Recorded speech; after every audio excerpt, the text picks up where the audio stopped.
para o quarto dia, né, do ciclo de palestra de formação continuada dos docentes. Até o momento, né, nós tivemos 3 palestras: o novo ensino médio, planejamento interdisciplinar, a afetividade nas práticas pedagógicas, o planejamento das condições de ensino, e hoje, 15 de outubro, dia do professor, estaremos aqui com a palestra Competências Socioemocionais como um fator de alta performance, com a Aline Bastos Brito. Dia 26 de outubro, às 19h30, nós teremos nossa última palestra do nosso primeiro ciclo, né, que é o Projeto de Vida, Empreendedorismo e Inovação, com a doutora Liliane de Queiroz Antônio. Foram convidados para o encontro de hoje os diretores do COTIL, chefes de departamentos, professores, funcionários do COTIL, a diretora da DPU, a professora Tereza Celina Rosa, diretores do CUTUCA, e os demais palestrantes também foram convidados para esse primeiro ciclo de palestras. A professora doutora Maria Antônia Ramos Azevedo, a senhora Aline Basso Breda, que hoje ministrará a palestra, né, a doutora Liliane de Queiroz Antônio e o professor Sérgio Leite. Dando continuidade ao evento, apresento a professora, a Aline Basso Breda, né, que é graduada em Comunicação Social, com especialização em Gestão Estratégica de Pessoas, Educação Infantil e Psicopedagogia de Formação. Formação Composite, Discipline Association, Brasil Educar Mais e MBA, School Master in Business Management, Gestão de Empresas, experiências na área de comunicação e gestão de pessoas. Experiência real sobre o jeito dinamarquês de educar as crianças. Palestrante, mentora de gestores e facilitadora de grupos Class Up, e em cursos e treinamentos. Fundadora do Link Volunteer Staff Dani School. Diretora comercial da Vine Indústria Limitada e docente Senac São Paulo.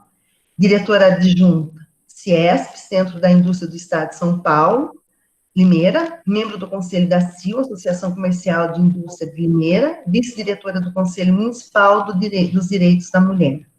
Aline Bastos, seja bem-vinda à nossa escola, e a palavra toda sua. Suzy, muito obrigada. Boa noite novamente, pessoal.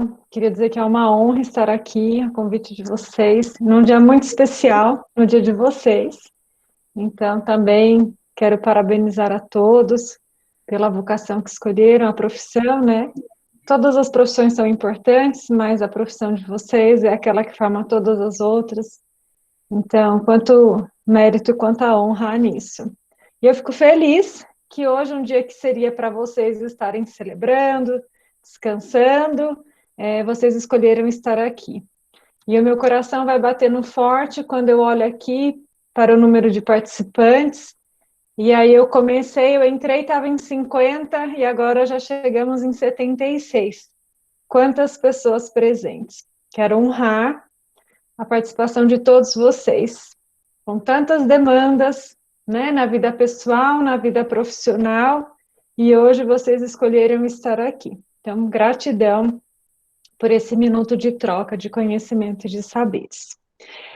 Eu me programei, conforme eu disse a Suzy, para fazer uma palestra de mais ou menos 1 hora, e aí a gente sente no final, se vocês querem abrir para perguntas, para um bate-papo, e aí ficar livre a extensão dessa conversa. Eu prometo que eu não vou prender vocês por muito tempo, porque eu sei que vocês têm muitas coisas para fazer, e eu gosto muito de falar, então, se vocês me deixarem, eu vou até amanhã, mas prometo que eu vou ficar atenta ao tempo, tá? Para não segurar muito vocês aqui. Agradeço a todos por manterem o áudio fechado, mas também fiquem à vontade no momento que vocês quiserem fazer pergunta para abrir, para opinar, para participar, tá bom? Vocês são muito bem-vindos e bem-vindas para participar desse diálogo junto comigo.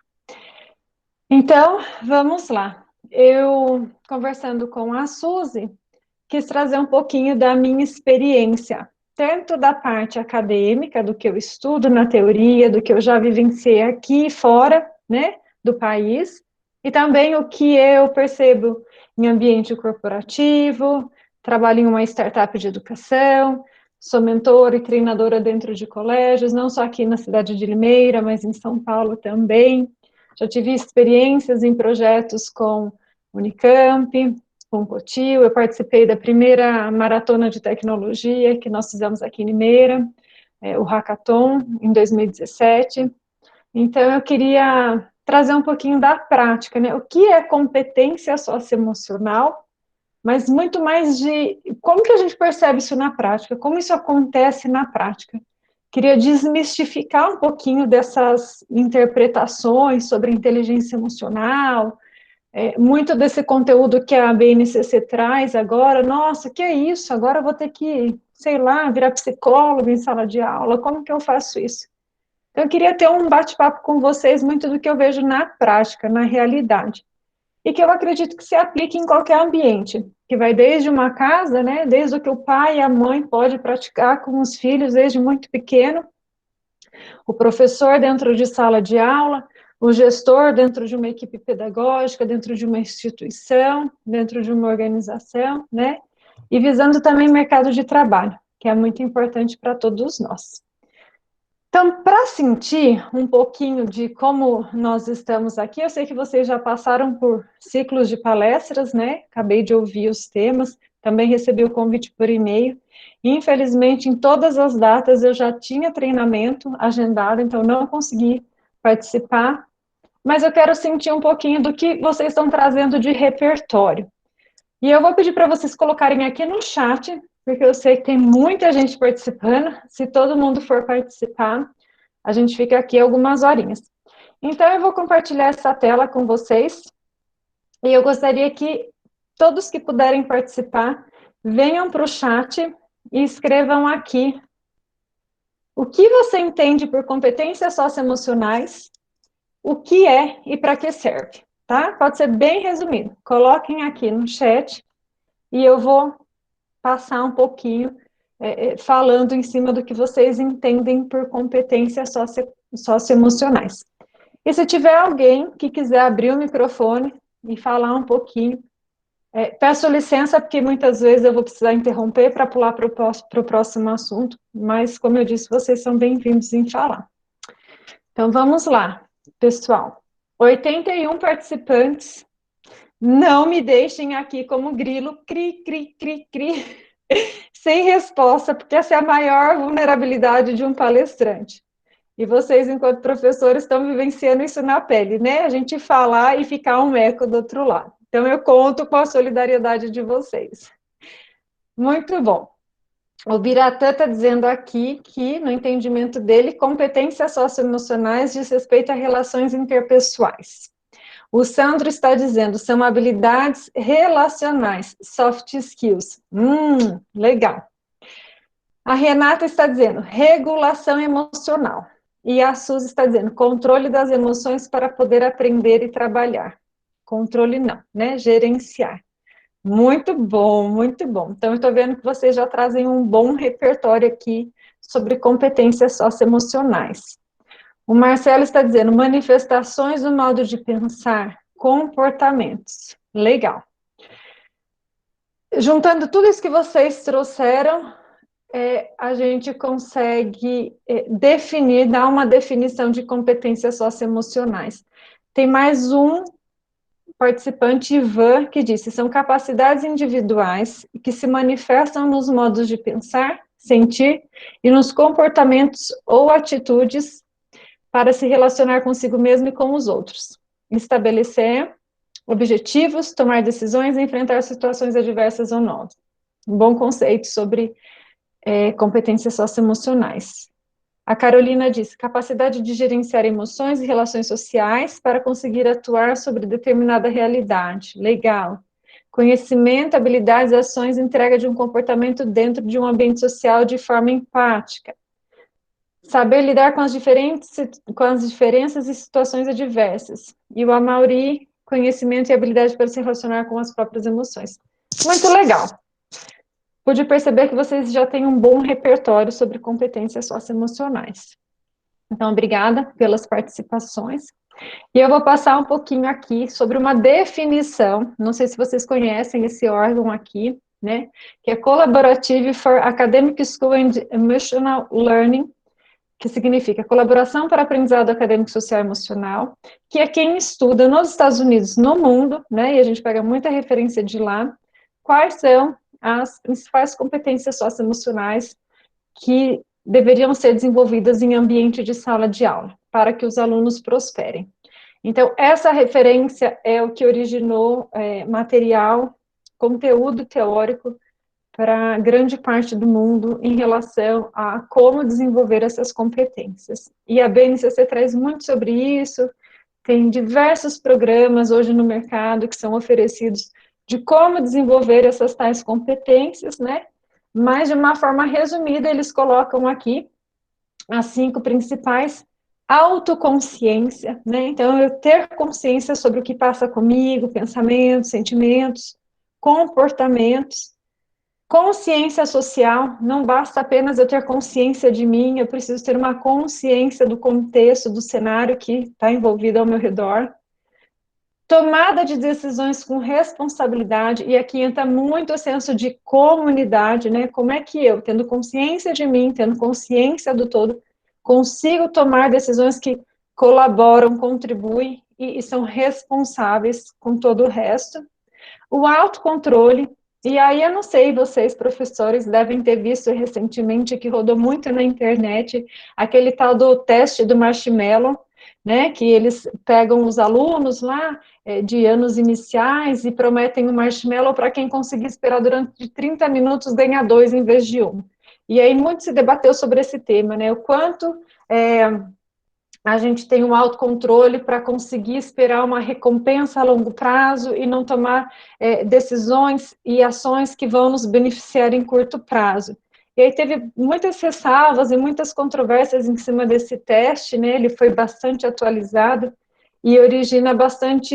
Esse estudo foi originado por Daniel Goleman, na década de 80, e hoje o próprio Daniel Goleman, que mais para frente eu vou falar dele, ele já fez vários novos apontamentos sobre esse tipo de comportamento, mas foi isso que originou muita teoria sobre empatia e sobre resiliência, que hoje é tão importante para nós, como competência socioemocional. E aí, muito de vocês trouxeram, né? Claro, uma competência também desenvolver habilidades de relacionamentos. Então, nesse estudo, né, esse centro aqui, que fez essa análise e apontou essas 5 principais competências, eles colocam que quando professores e gestores, quando os profissionais da instituição, eles vivenciam as competências socioemocionais, as chances de que os alunos desenvolvam essas competências são muito maiores. E aí eles colocam também algumas questões, alguns problemas que acontecem dentro das instituições quando os gestores e os professores, a direção, não vivenciam, não têm desenvolvido essas próprias competências. E uma delas está relacionada à evasão de alunos, né? O aluno que começa a cursar e depois ele sai, ele abandona os estudos, ele não quer saber ou ele troca, porque ele não desenvolveu um bom relacionamento com o professor ou com os colegas, e eles sentem que o ambiente não ajuda, né, não favorece para desenvolver esses bons relacionamentos, eles não se sentem pertencentes, se sentem excluídos do grupo, do meio, e não se sentem seguros. Então, muito mais do que olhar, mas para que eu preciso desenvolver competências socioemocionais? Aqui a grande questão é, o que eu perco quando, enquanto gestor, enquanto professor, eu não desenvolvo essas habilidades? E aí, teve alguém que já trouxe até o termo, né, soft skills, como a gente traduz isso para o mercado de trabalho? Então, essa é uma referência que eu trouxe do próprio LinkedIn, que ele tem falado muito, né, hoje é a maior plataforma de busca de emprego, de contratação, lá tem os top voices, que são as pessoas que são autoridades em relação a desempenho, alta performance, quais habilidades o profissional do futuro precisa ter, as empresas contratam olhando para quais habilidades, e lá eles listam, né, no mercado de trabalho, as habilidades socioemocionais, ou como chama-se no mercado de trabalho, soft skills, mais importantes, mais requisitadas, mais procuradas nas pessoas, nos profissionais, são resiliência, empatia, colaboração e uma boa comunicação, ou uma comunicação empática, né? Então, eles apontam, são todas essas competências baseadas na inteligência emocional que distinguem os profissionais e os times de alta performance daqueles que são a média. E, conforme a Suzy foi falando no meu currículo, atualmente eu faço parte de um grupo de treinamento e desenvolvimento de liderança com um método de uma pesquisadora americana, que é a Brené Brown, que ela já testou dentro de grandes corporações lá nos Estados Unidos, como IBM, a Apple, o Google, a Shell, e ela, durante 20 anos, foi estudando dentro da universidade, foi compilando, né, foi criando estatísticas para dizer o que o profissional que prospera, tem sucesso, tem de diferente em termos de habilidade do que aqueles que são medianos, ou aqueles que fracassam, ou aqueles que não conseguem um alto desempenho. E aí ela traz isso em forma de pesquisa, e ela diz assim, que as competências e as habilidades que resultam em prosperidade e sucesso, elas são praticáveis e são ensináveis, e fazem parte das competências socioemocionais.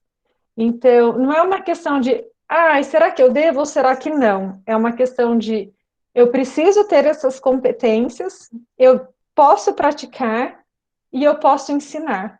E se eu fizer isso, eu consigo mais impacto, mais performance, melhores resultados e também consigo desenvolver as pessoas ao meu redor. Então, a gente chama isso de liderança ousada ou liderança corajosa. É o termo que ela usa. Eu esqueci, eu falo tanto desse livro, eu trabalho com ele, eu esqueci de colocar como referência aqui.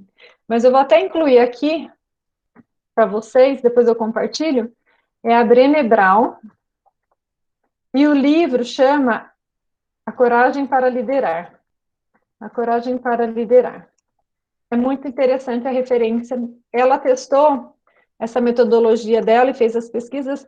Ela tem um projeto que chama Aristóteles, onde ela ficou 2 anos dentro de grandes corporações testando o impacto dessas habilidades socioemocionais desenvolvidas nos resultados da empresa. Então, é muito legal que tem uma comprovação científica.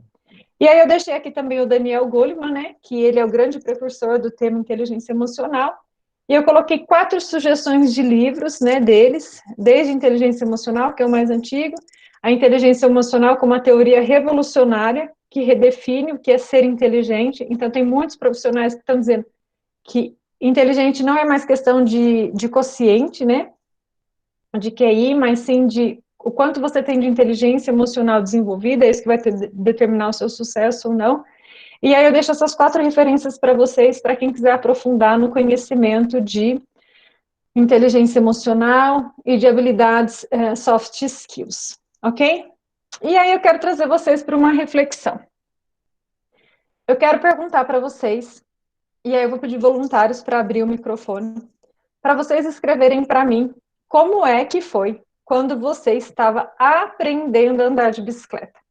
Quem é que se lembra de quando começou a andar de bicicleta?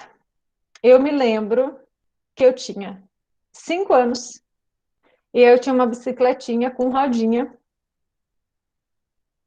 A Liliane caiu e deu 6 pontos na perna, meu Deus do céu. Eu caí, mas não me machuquei desse tanto, não. Eu tinha 5 anos, ia fazer 6, andava só de bicicleta com rodinha. E eu me lembro muito bem do meu avô falando assim, vou tirar a rodinha, você vai conseguir, porque você já tá boa. E eu lembro que eu confiei nele, eu falei, vô, você vai ficar me segurando? Ele falou, vô, pode confiar. Morava numa rua que no final era uma descida. Quando chegou no meio da rua, ele soltou e me deixou ir sozinha. Quando eu olhei para trás e eu vi que não tinha ninguém para me segurar, na hora eu perdi o equilíbrio, me desestabilizei emocionalmente e me ralei bastante. E eu lembro muito dessa cena. Depois eu não lembro como eu aprendi a andar sem rodinha, eu só lembro dessa cena, né? Da questão da confiança, e a hora que eu me vi sozinha lá, perdi a estabilidade e caí. Então eu quero fazer uma brincadeira com vocês, que depois ela vai originar uma reflexão bem interessante. mas abram o microfone e eu vou descrever bem a cena. Você nunca andou de bicicleta, você acabou de ganhar uma bicicleta, imagina que você é aquela criança, que você tem aquela idade. Você olha para a bicicleta, o que você pensa e como você se sente?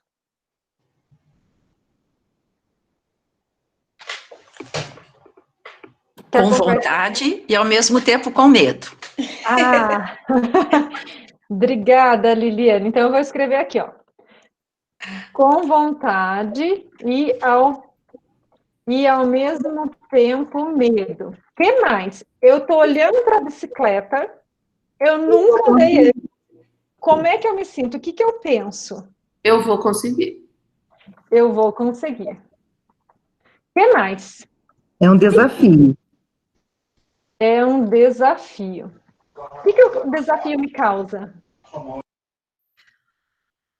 Ai, incertezas, dúvidas. Incerteza, dúvidas. Eu acho que eu ouvi o início de uma angústia, hein? A gente sente angústia também? Angústia, vou ou não vou? Angústia. Aquela angústia. Será que vai dar? Será que não vai dar? Não é? O que mais? Quando eu tô com vontade, só que ao mesmo tempo medo, né? Quando eu penso, eu vou conseguir, eu tô com vontade, é um desafio. Quem se sente motivado, animado com isso? Tem gente que gosta de desafio ou a gente se sente só com angústia, com medo? Eu gosto muito de desafio. Quem gosta muito de desafio? Zé Roberto. Zé Roberto.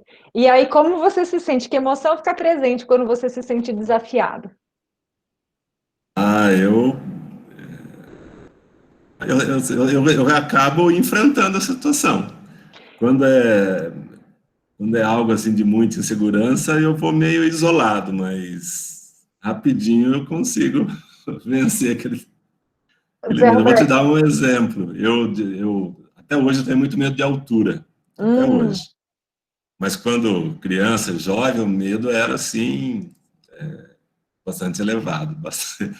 E aí mas era um medo assim terrível mesmo. E eu fui trabalhando comigo mesmo sozinho, enfrentando os meus medos sem fazer com que as pessoas percebessem isso. Aí hoje eu consigo muita coisa que quando jovem eu não conseguia, não tinha coragem de enfrentar. Então, Muito bom o seu exemplo. Então, eu vou dizer, e aí você me diz se eu estou certa ou não, mas eu vou dizer que você enfrenta com coragem e confiança. É isso mesmo? com certeza, é isso mesmo. Muito bom. Obrigada pelas participações por enquanto. Então, como que a gente chama esse estágio aqui? Eu vou até colocar o número 1, que eu esqueci de colocar aqui, ó. É a fase 1 de quando a gente está aprendendo uma nova habilidade. A gente está inconsciente de que a gente não sabe e a gente não tem habilidade. Então, eu fico inconsciente e desabilitado, né? Eu nem sei que eu não sei andar de bicicleta. Eu preciso testar. E aí me passa tudo isso na cabeça. Um misto de emoções. Algumas pessoas se jogam mais nas novidades, nos desafios, outras pessoas ficam super resistentes, mas é isso que acontece. Aí, eu decido montar em cima da bicicleta. Eu subo nela, como a Liliana disse, e aí logo de cara eu tomo 6 pontos na perna. Por quê? Porque eu fiquei consciente de que eu não sabia andar e fiquei mais consciente ainda de que eu tinha que praticar, porque eu não tinha essa habilidade desenvolvida. E quando eu estou consciente de que eu não sei, mas que eu preciso praticar, como é que eu me sinto e o que, que eu penso? O que, que acontece nessa fase 2? Que eu já estou consciente, caramba, não sei, vou ter que aprender. O que, que passa pela cabeça de vocês? Talvez que eu precise de ajuda. Ah, preciso de ajuda. Sim, preciso de ajuda, igual eu, né? Vou, segura aí, preciso que alguém esteja do meu lado. O que mais? Persistência. Precisa de persistência, porque se no primeiro tombo cair, não tentar mais, né? Então precisa de persistência. O que mais? De orientação, de como no caso, andar de bicicleta. A De técnica. orientação, né? Instrução. Isso. Mesmo. Muito bom. O que mais que eu preciso nessa segunda fase? Teimosia. Acompanhamento. Teimosia. Gostei. Um Teimosia. apoio. Eu acho que pode ser aqui, ó. Apoio. Teimosia, persistência. Apoio aqui. Às vezes o apoio é só emocional, né? Às vezes eu preciso de alguém segurar. Às vezes eu preciso fazer. Não, vai lá, você consegue. Tanto físico como emocional, né? Exato. Muito bom. O que mais? Alguém falou uma outra coisa aqui que eu não consegui pegar. Não pesar demais a autocrítica. Ah, não se criticar demais, né? Concentração. Gerenciar o julgamento, eu vou colocar aqui. Já que a gente não consegue controlar, a gente pode gerenciar. E concentração. Vou colocar também aqui. Muito bem. Aí eu cheguei numa fase linda, num estágio lindo. Estou consciente e habilitado. Agora eu sei andar de bicicleta. Então, agora eu consigo fazer curva, agora eu consigo fazer uma gracinha de tirar as mãos de vez em quando, né? Para me desafiar ainda mais. Eu já sei que eu posso usar, eu devo usar o freio de trás e não o da frente, ou de frente só de última hora. Estou super consciente e super habilitada. Como que eu estou me sentindo nessa fase 3? Na minha êxtase. êxtase. Então, assim, uhul! Estou me sentindo super poderosa, seria isso, né? Exato. Êxtase. Agora eu perdi como escreve. Êxtase, assim? E você sabe que eu também não lembro. Eu acabei de chegar no Brasil, peraí. Vamos Vamos perguntar lá. para os professores aí. Vamos para o Google. Você. Fugir. Eu acho que é um Aí C você.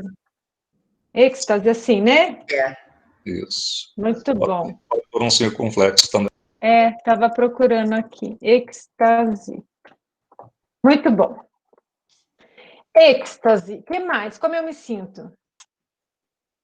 O circunflexo. Êxtase. Acertei. Sentimento de autoestima nível sideral. Supremo Senhor do Universo, SSU. Autoestima elevada à potência. Muito bom. Autoconfiante. Alta autoestima. Autoconfiança. O que mais? Reconhecimento do apoio. Reconhecimento do apoio, sim, de quem me deu suporte, né? Muito bom. O que mais? Satisfação da adrenalina. Ai, satisfação, né? Ai, gente, eu vou colocar aqui. Poderosa. Me sinto poderoso e poderosa. Poderoso. O que mais? Sentimento de dever cumprido, de eu sou capaz. Ai, Qual é o próximo desafio? Dever cumprido, capacidade. Muito bom. Um sentimento de realização. Realização. Superação. Realização e superação, sim. Nossa, tudo isso muito bom. E aí, olha só o que acontece, né? Ser humano é muito engraçado. A gente tá aqui nesse êxtase, nessa autoestima, autoconfiança, reconhece todo mundo, ama todo mundo pelo apoio, se sente, né, muito satisfeito, poderoso, dever cumprido. Aí alguém já falou aí, eu acho que foi o Zé Roberto, que eu não estava com o vídeo aqui olhando. Mas qual que é o próximo desafio, né? E aí, já me superei, o que vem depois? Aí, quando a gente está super confiante, começa a andar sem as mãos, né? Parece aquela piadinha da criança andando, olha a mãe sem as mãos, olha a mãe sem os pés, olha a mãe sem os dentes, né? Que é o próximo passo de quando você está super confiante. Então, quando você está super confiante, o que acontece? Você sobe na bicicleta, você precisa pensar no que você vai fazer? Fica automático. Automático. E aí, quando você está no automático, será que você está atento a tudo? A todos os detalhes? Você está sempre buscando se desenvolver, melhorar e superar quando já entrou no automático? Ou simplesmente relaxa? Relaxa. O cérebro da gente faz isso justamente para a gente poder relaxar, porque imagina se a gente tivesse que ficar gastando energia de pensar no que a gente vai fazer, coisas que a gente já aprendeu todos os dias, gastar energia para pensar como escova o dente, como veste roupa, como entra no carro, como troca de marcha, como dirige, como usa o celular.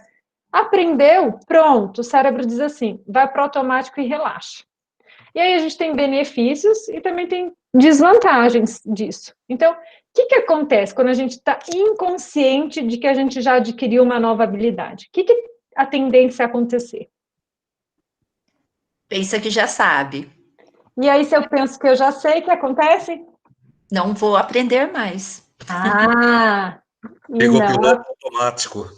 e não aprende mais. E quando o piloto automático está ligado, como que fica a minha criatividade, minha observação, meu cuidado, minha atenção? Resistentes. Resistência à mudança, poderia ser isso? Mudança ou crescimento? Resistência ao desenvolvimento? Eu disse inexistência. Ah, inexistência. Então, vamos dizer assim, inexistência, inexistência de cuidado e atenção. Perfeito. De cuidado e atenção. Faz sentido eu falar que pode acontecer uma certa negligência aqui? Falha. Falha, né? Negligência, falha. Negligência. O que mais? Para que estágio será que eu volto aqui? Começa uma certa irritação, né? Até de ver aquelas situações que já está no automático e falar, ai, se alguém vem falar, você fala, eu já sei isso, já sei. Você não quer nem ouvir. É como se fosse passado. Irritação com o outro. E é bem legal trazer isso, né? Aí eu olho para o outro está querendo fazer diferente do que eu faço, ou ele está querendo me falar. Ai, nossa, por que não fica na dele, né? Exato. Arrogância. Alguém disse arrogância. Ai, eu já sei, ai, acha. É igual quando a gente está aprendendo a dirigir, arruma o espelhinho, o retrovisor, arruma isso, arruma o banco, senta, passa o cinto. Aí a gente já aprendeu, vem a mãe da gente ou vem alguém e vem falar, ai, dá seta, ai, arruma isso. Aí você, ai, o que tá falando? Né? Não precisa falar, já sei. Então, uma arrogância de ouvir a opinião do outro. Então, esse é o quarto nível. Gente, e para acomodação, né? Acomodação. Uhum. Relaxa. Acomodação. Acomoda. Fica acomodado. Então, não vai desenvolver mais que aquilo. E olha só que interessante que a gente construiu aqui, ó. Como aprendemos uma nova habilidade? A gente sempre vai passar por todos esses estágios. Então, se eu entro numa empresa nova, numa função nova, se de repente eu estou acostumada a dar aula de uma certa matéria, ou eu estou acostumada a dar aula no presencial, de repente eu me vejo obrigada a dar aula online e eu não estava acostumado com isso. Percebem que a gente vai passar por todas essas fases, né? Ah, eu tenho muitas dúvidas, será que eu vou conseguir? Me gera angústia, é um desafio. Mas olha só, estamos aqui, depois de quantos meses de quarentena, né? Todo mundo conseguiu. Então, tivemos que usar a coragem, a confiança.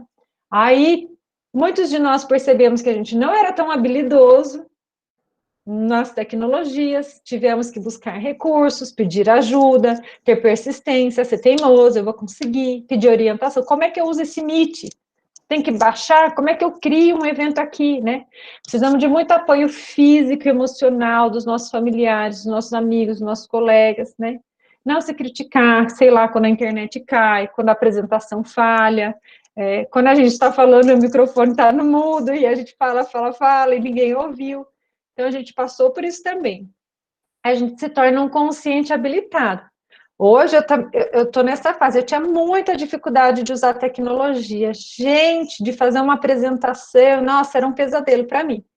E aí hoje eu me sinto bem, eu crio minhas apresentações, eu uso meus recursos, às vezes falha alguma coisinha, mas eu já dou a volta por cima, já contorno, ninguém percebe. Então eu estou me sentindo super satisfeita, realizada, né, de ter me adaptado a essas mudanças. E aí, muitas vezes, eu me pego assim, no inconsciente habilitado, sabe? Olha, eu sei que esse Meet funciona, ele é legal, ele tem essas apresentações, mas tem uns programas tão legais também na internet. Se eu estudasse um pouquinho mais a fazer cada apresentação, ai, mas eu vou ter que estudar, esse aqui eu já sei, vou usar esse mesmo, que é mais fácil. Não vou querer aprender uma coisa nova, né? Então, a gente pode acabar deixando de se desenvolver, ou deixando de aprender. Ou meu marido vem e fala assim, nossa, mas usa a função do teclado do seu celular, põe um monitor aqui que vai muito mais rápido. Eu falo para ele, me deixa do jeito que eu uso o computador. Ai, mas o outro jeito é bem melhor. E eu não quero nem saber o jeito dele, porque eu já acostumei desse jeito. Então, eu percebo uma certa irritação com o outro, uma certa arrogância, né? Aí ele fala, você perde tanto tempo digitando as coisas, você podia fazer bem mais rápido. Mas eu tô aqui, na minha zona de conforto, relaxada e acomodada, né? Então, acabo tendo consciência disso. É isso que me faz poder melhorar, talvez mudar se eu quiser. E aí eu vou trazer de novo para vocês a questão do tema central dessa palestra de hoje, né? Como é que a gente vai se adequar às mudanças impostas pela BNCC? E a grande pergunta é, será que eu vou ter que me adequar só porque agora virou uma exigência, né? Virou um termo técnico, uma norma técnica? Ou será que o mundo mudou? Né? As relações não são mais como eram antes. O mundo nunca mais vai ser o mesmo. Hoje a gente ouve muito falar sobre relações humanizadas, sobre a empatia, sobre autoconsciência. Todo mundo está buscando mais consciência, o que é bom para si, o que é bom para o outro, um equilíbrio. As crianças já estão vindo muito mais conscientes, muito mais bem decididas, né? A gente, eu não sei, mas na minha idade, nasci na década de 80, o tempo que uma propaganda consegue prender a minha concentração pela internet, o Google dizia no final do ano passado que era de 5 segundos a 8 segundos. No meio desse ano, o Google já diz que diminuiu pela metade, né? É de 3 a 5 segundos o tempo que uma propaganda consegue prender a minha atenção pela internet. E o Google diz que para crianças, 3 segundos é muito tempo. Em 1 segundo, a criança bateu o olho naquilo, ela já sabe se interessa ou se não interessa e ela muda. Então, o esforço que a gente vai ter que fazer, cada vez mais, e ainda mais nesse mundo tecnológico, para conseguir interagir e engajar com os jovens, vai ser outro. Então, é uma questão assim, de ou a gente muda, ou a gente desenvolve essas competências socioemocionais, porque são elas que vão fazer com que a gente consiga criar conexão com esses jovens, conexão com jovens dentro de ambiente de trabalho. Então, se eu sou um gestor, se eu sou um diretor, como é que eu mantenho essa força de trabalho engajada e motivada, já que eles são tão assim, né, passa, a gente está no mundo da tecnologia, não me interessa mais, eu mudo, né, o Tinder, num clique eu tenho tudo. Como é que a gente prende a atenção desse jovem? Como é que a gente consegue extrair dele o melhor que ele tem, o máximo potencial, para que ele possa ser um cidadão que vai contribuir também com a construção da nossa sociedade, da nossa comunidade? Então, esse processo de mudança, para nós, ele é muito difícil, né? Como a gente viu andar de bicicleta, até mesmo as mudanças mais positivas, elas podem ser muito difíceis de se iniciar. Pode ser desafiador, eu preciso ter muita autoconsciência, coragem, me desafiar, teimosia, persistência. E aí a reflexão que eu quero trazer para vocês é para a gente perceber a nossa própria vulnerabilidade, ou seja, nosso próprio bloqueio em fazer mudanças, né? Então, daqui para frente, o que eu gostaria de convidar vocês à reflexão, de buscar o autoconhecimento, de se perceber e perceber o outro, as necessidades do outro. Então, quando a gente está falando, vamos criar um programa de competência socioemocional dentro de um colégio técnico, né, de muito renome, de muitos anos, quantas pessoas nós temos aqui agora? Deixa eu ver. 89 pessoas. Você imagina todo mundo passando por essas 4 fases, cada um no seu momento, cada um na sua experiência, cada um na sua verdade, na sua realidade. Como é desafiador, né? Experimentar tudo isso. E aí eu quero deixar para vocês Long Life Learning, isso mesmo. Olha só, estou adorando o que vocês estão trazendo aqui de reflexão, né? Os jovens executivos versus experiências do sênior. Como que a gente aprende junto? Então é isso, mentalidade e postura de estar sempre aprendendo. Mas eu coloquei aqui nesse slide como que funciona o processo, né, de aprendizado. Então a gente está na zona de conforto, igual a gente viu, inconsciente, habilitado, né, habilidoso, e a gente quer ir para a zona de aprendizado. Só que a zona de aprendizado faz a gente voltar, a gente está aqui, ó, zona de conforto, relaxado, automático, acomodado. Quando a gente quer ir para a zona de crescimento, a gente volta aqui para o nível 1. E isso mexe com muitas coisas internas. Nossa, é angústia, incerteza, medo. Então, eu preciso ter muita inteligência emocional para superar e vencer. Porque ou eu venho para a zona de aprendizado, e aí eu vou, fase 2, fase 3, uhul, estou super realizada, satisfeita. Ou, se eu não tenho um equilíbrio emocional, se eu não tenho uma gestão emocional, que está acontecendo, e muito hoje, é que as pessoas entram na zona de terror. Então, é tanta demanda, é tanta pressão para eu cumprir algo que eu não tenho nem consciência e eu não tenho nem habilidade, que eu vou para a zona de terror, né? Crises de pânico, taquicardia, não dorme à noite, descarrega na comida, aquela ansiedade, e aí come muito. Então, tem algo que alguém disse aqui, né, muito importante, que é pedir ajuda. Buscar recursos, orientação, instrução, ter apoio físico e emocional. Isso é muito importante. E o convite que está sendo feito a vocês é de vocês buscarem essa orientação, essa instrução, primeiro para vocês, mas também para vocês poderem ser apoio físico e emocional desses alunos, desses jovens, que muitas vezes vêm de casa sem ter esses recursos, né? Sem ter condições, sem ter ninguém para oferecer. E lá na escola, lá na sala de aula, eles vão poder encontrar isso que eles precisam, essa orientação, essa instrução. Então, se nós somos uma geração que não crescemos, não aprendemos na escola as competências socioemocionais, como gerenciar isso, o que é, como que eu faço, como que eu não faço, provavelmente os pais desses alunos também não. Então, o grande desafio, o grande convite aqui é como que eu apresento esses recursos, né, para esses jovens, para que eles chegam nesse terceiro nível e eles chegam nesse quarto nível empoderados, né, com sentimento de reconhecimento, autoconfiança, autoestima. É isso que a gente quer desenvolver nesses jovens, por quê? Porque serão profissionais excelentes e de alta performance.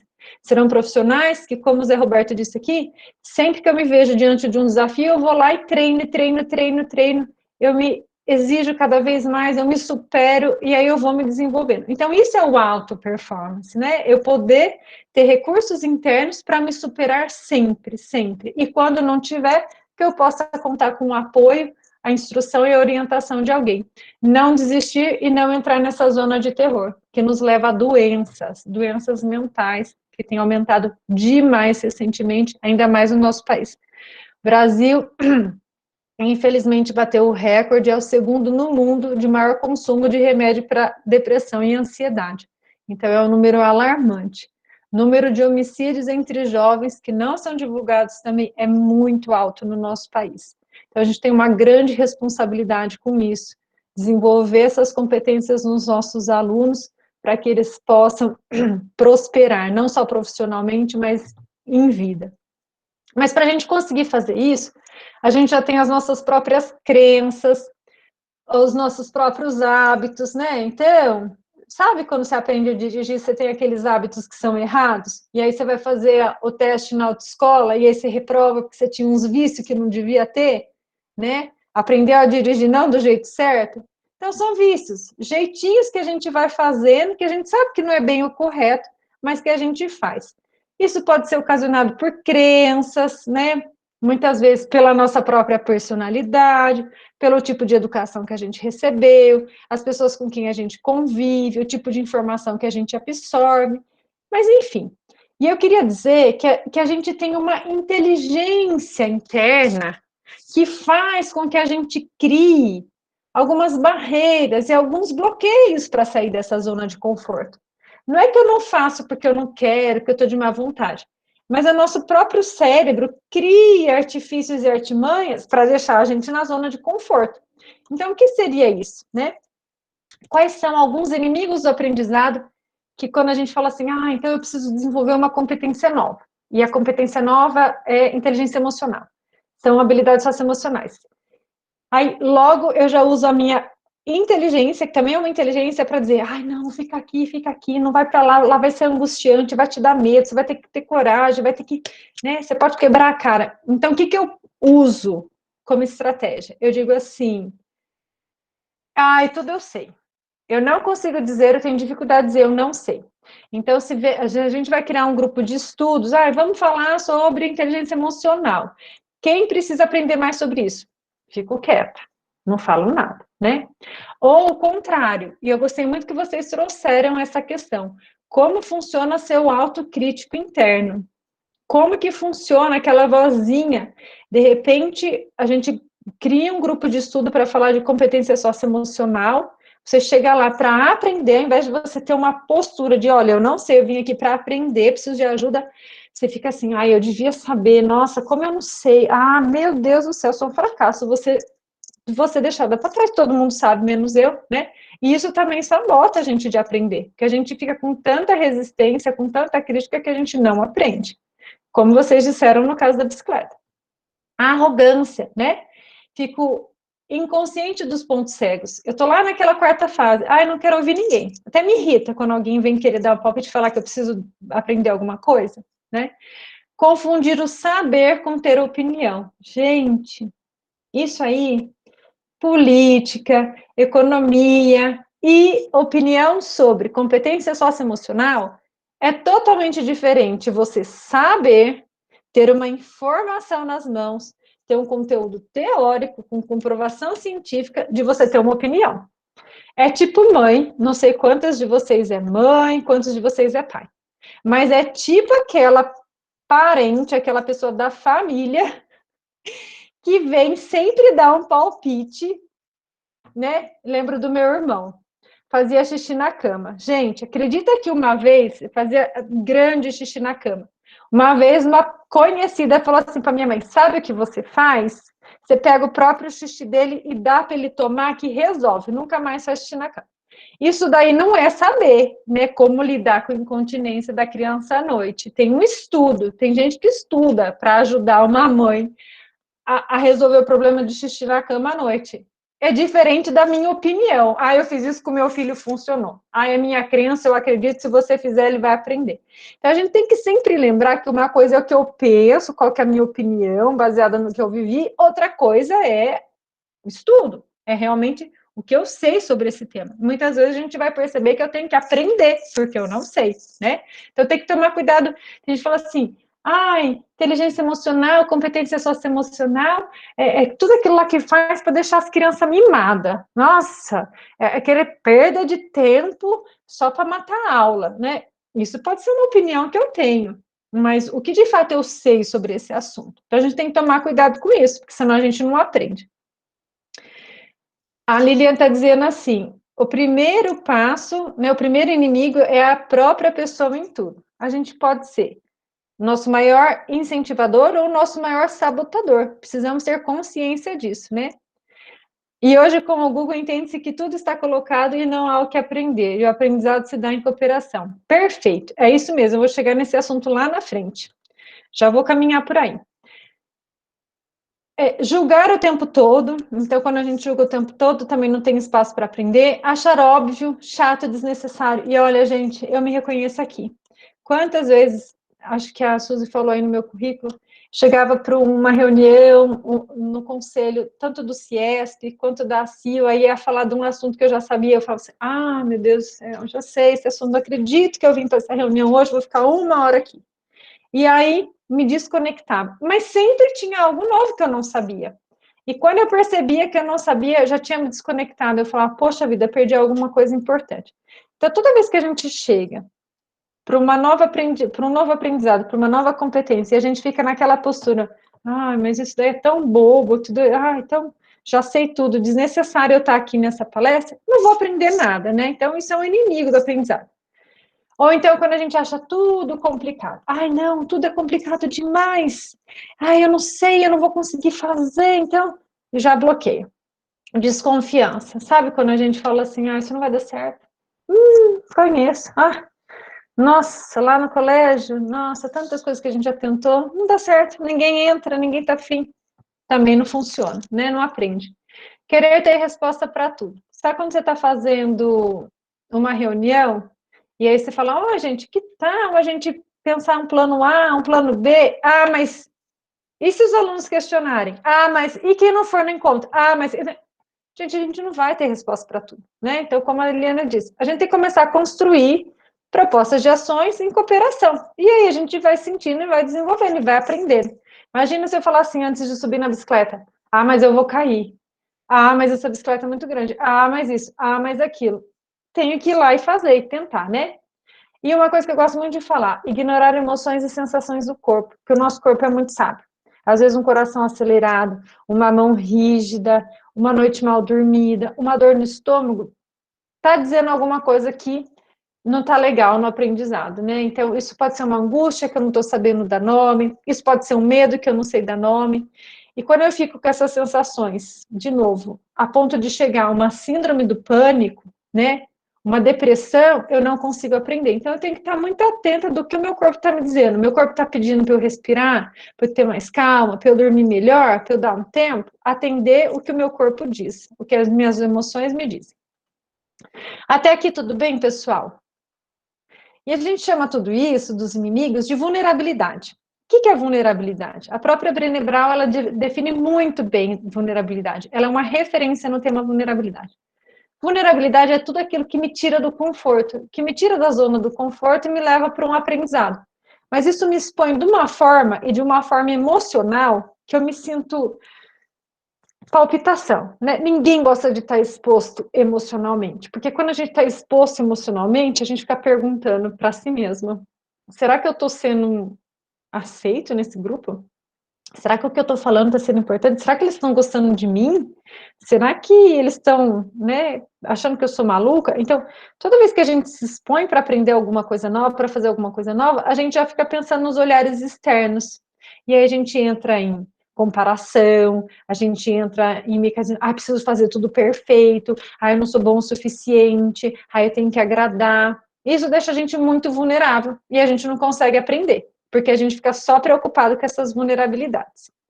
Então, algumas estratégias que a gente faz para não querer sentir isso, e aí a gente se desconecta com o objetivo principal do que a gente está fazendo do aprendizado, é assim, a gente usa o humor ou tenta hostilizar, né? Então, alguém vem falar coisa séria, e eu tenho recebido, por exemplo, muita demanda de escola, de professor, de coordenação, de alunos de ensino médio que querem debater sobre questão de equidade de gênero dentro de sala de aula. E pela falta de habilidade de alguns professores e coordenadores em lidar com esse tema, isso acaba virando piada. Então, tira sarro, faz piada, desvia o assunto, vamos mudar de assunto, não vamos falar sobre isso porque é muito complicado, né?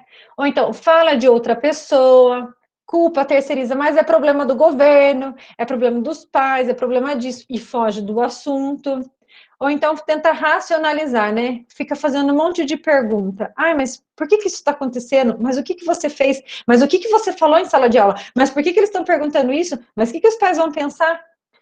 Ou então, uma outra estratégia que a gente usa é, ao invés de falar sobre o assunto em si, um assunto que é difícil, né? Que é trabalhoso de ser debatido, começa a se filosofar demais. Gente, E quem está na nossa área, quem é professor, gosta de uma filosofada. Então, vamos discutir sobre competência socioemocional. Ah, daí vai. E devagar, e devagar. E fala de conceito, e fala de teoria. Tá bom.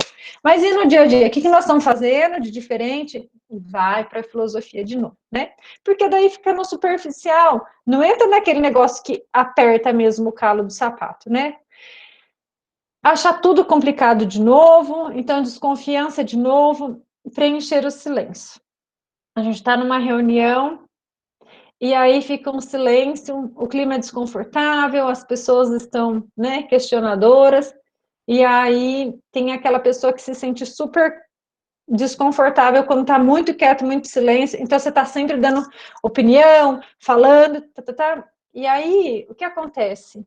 Tem uma comprovação, tem um estudo que diz assim, que a gente tem que deixar 25 segundos a pessoa refletir sobre o que ela pensa e na resposta dela. Então, você faz uma pergunta para um aluno, ou você faz uma pergunta para um colega de trabalho, ela vai dar a primeira resposta que vier na cabeça, só que a primeira resposta, tendo certeza e garantindo que ela não vai estar exposta, que ela não vai estar vulnerável.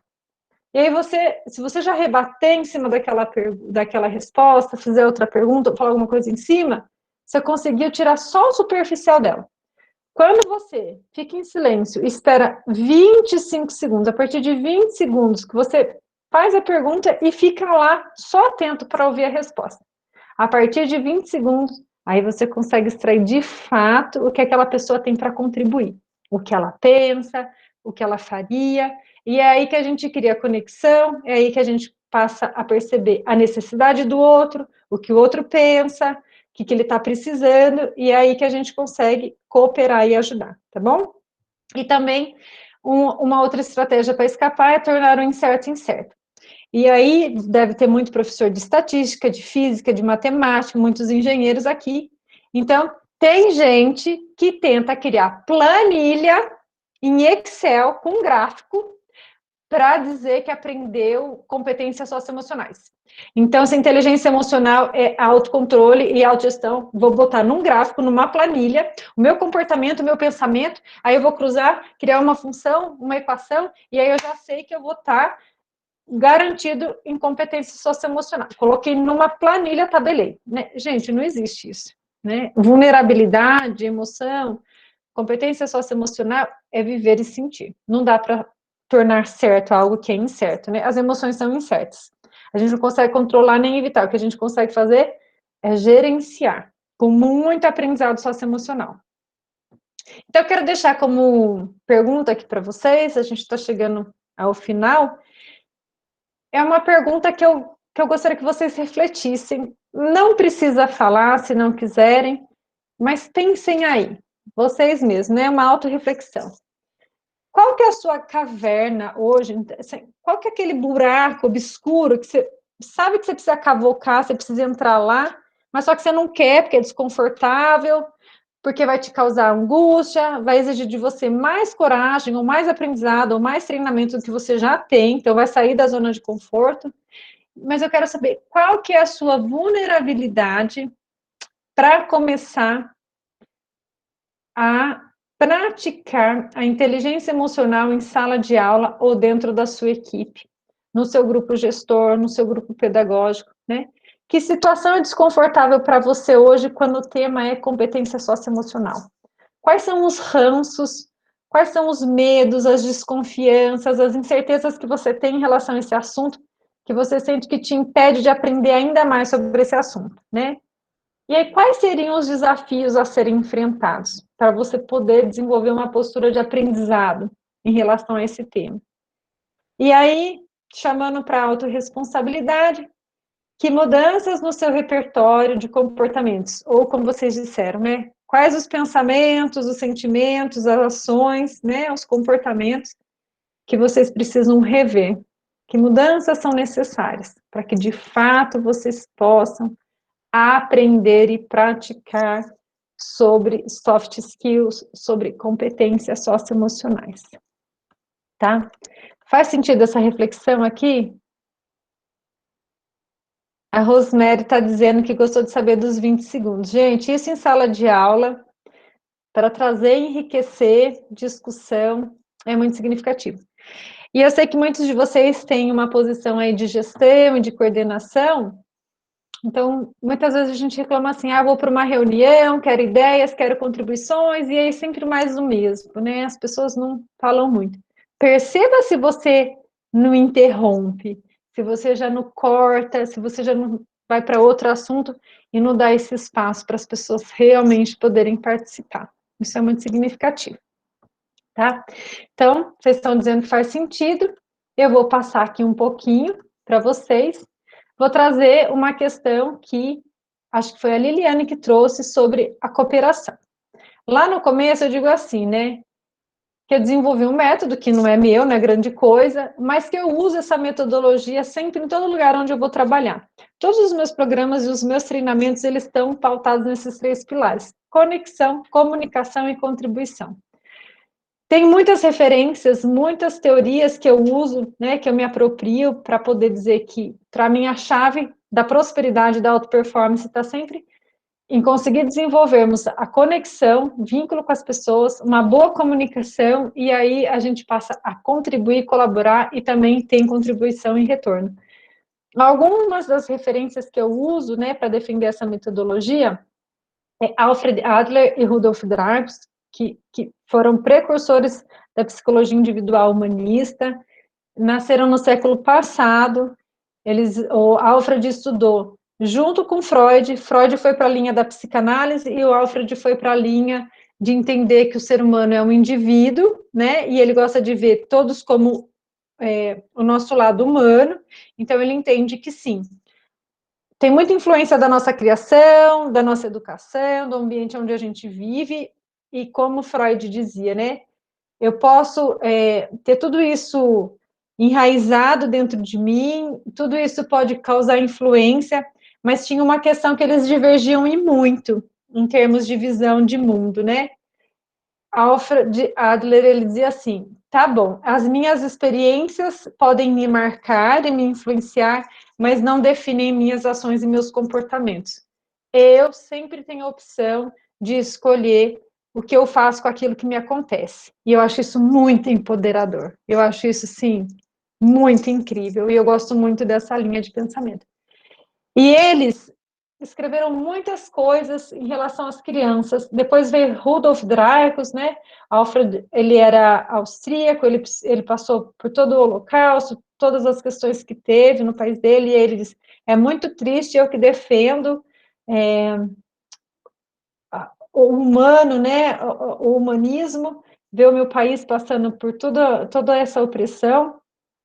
E aí o Rudolf Dreikurs, ele se mudou para os Estados Unidos, ele foi um aluno, depois estudou essas teorias, estudou a influência da nossa personalidade a partir do reconhecimento, a partir do encorajamento, e aí ele foi estudar nos Estados Unidos, e hoje tem muitas instituições, ONGs e fundações, se vocês quiserem procurar na internet, chama Adlerian, né, é o nome do Adler aqui, adlerian.org, e até hoje eles fazem pesquisas e estudos nessa linha da psicologia e eles vão colocando lá, então é tudo compartilhado. Eles acreditam muito na contribuição do ser humano. Eles trabalham isso. Ele fala assim, ó, que a prioridade do ser humano, ele foi o primeiro a estudar isso.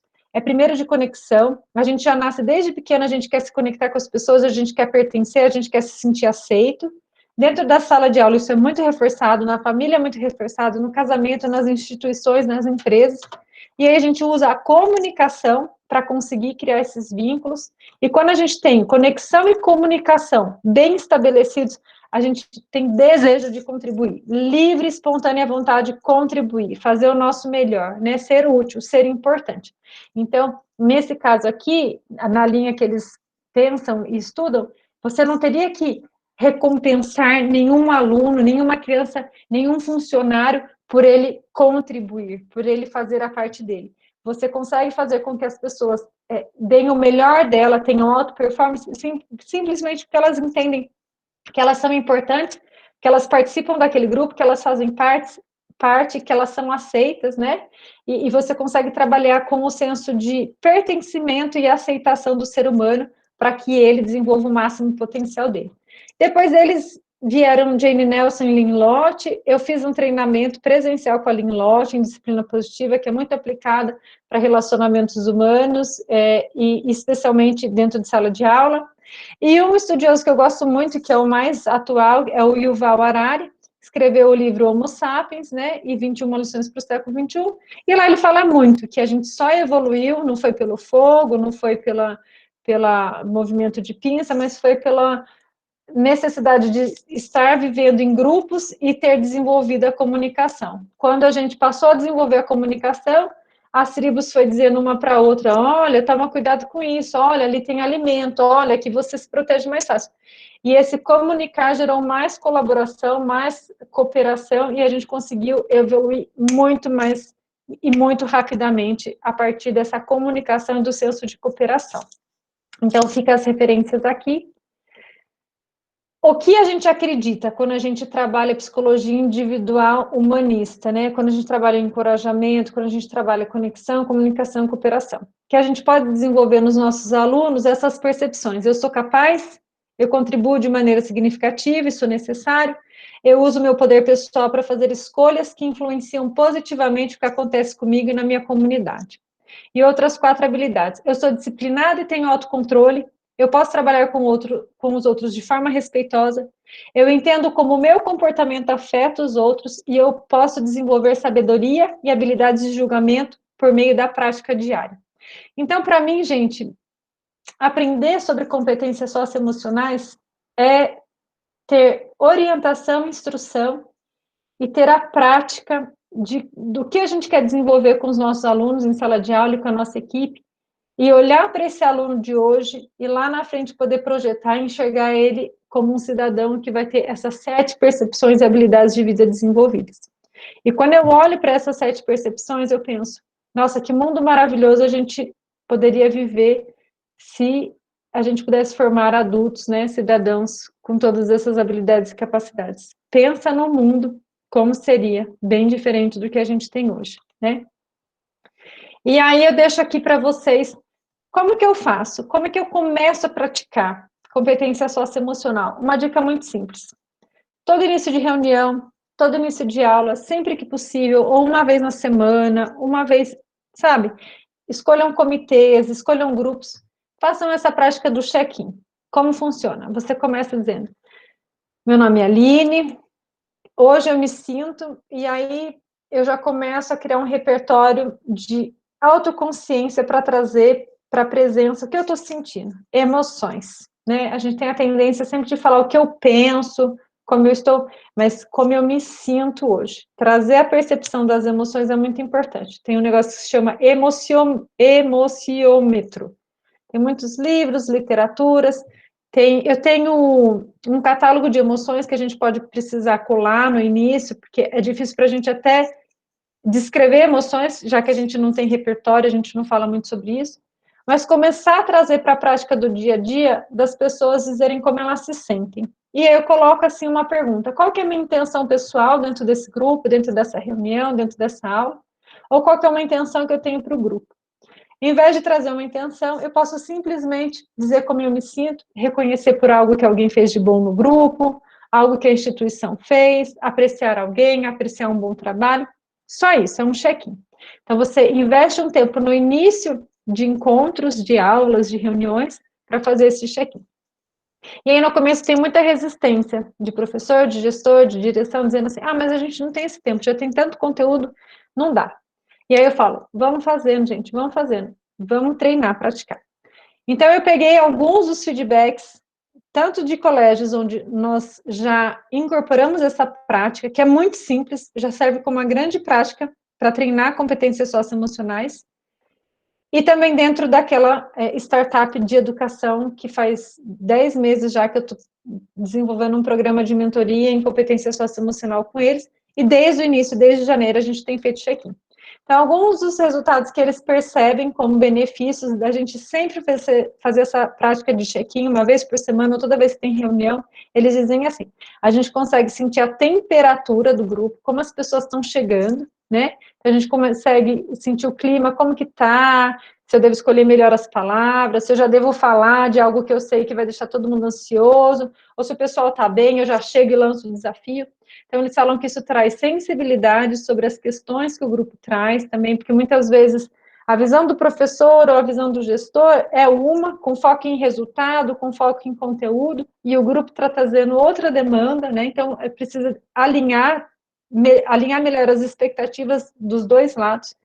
Eles dizem trazer maior clareza sobre os desafios do grupo para trazer soluções assertivas. Se você não sabe qual é o problema, como é que você vai criar a solução?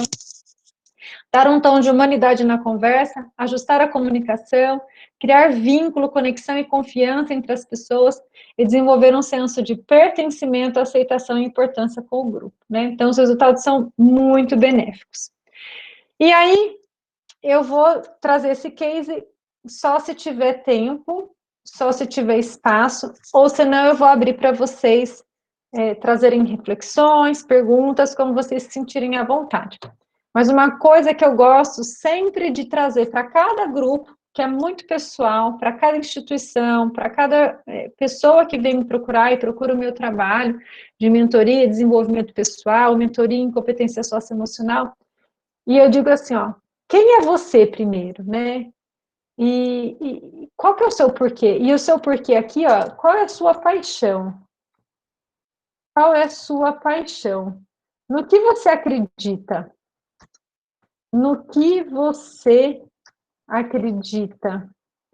Então, eu sempre trago essa reflexão. Quem é você? Por que você faz o que você faz? Opa, por que você faz o que você faz? No que você acredita?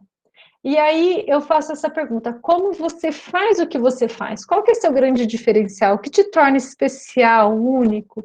Porque aquela frase que dizia assim, ninguém é insubstituível, não é verdade. Quando as pessoas acreditam que elas são insubstituíveis, gestor nenhum consegue reter esses talentos. Elas têm que entender que sim, pode ter outra pessoa no lugar dela, mas ela continua sendo especial, porque tem algo que ela faz que só ela faz. Né, tem algum conhecimento, alguma sabedoria, algum relacionamento que ela desenvolve ali, que é o único que é dela. E é isso que máquina não substitui, né? É isso que faz com que a gente tenha alta performance, que a gente entregue resultado que a máquina não vai entregar, que a gente faça a diferença. E por último, o que você faz? Então, inverte-se a ordem. Primeiro eu tenho que enxergar propósito no que eu faço. Por que que eu faço? Por que que eu quero educar? Por que que eu quero ensinar? Por que que eu quero ser o gestor dessa instituição? Por que que eu quero ser esse professor, né? E aí, o que que eu faço? E como que eu poderia fazer isso de uma forma especial, deixando a minha marca?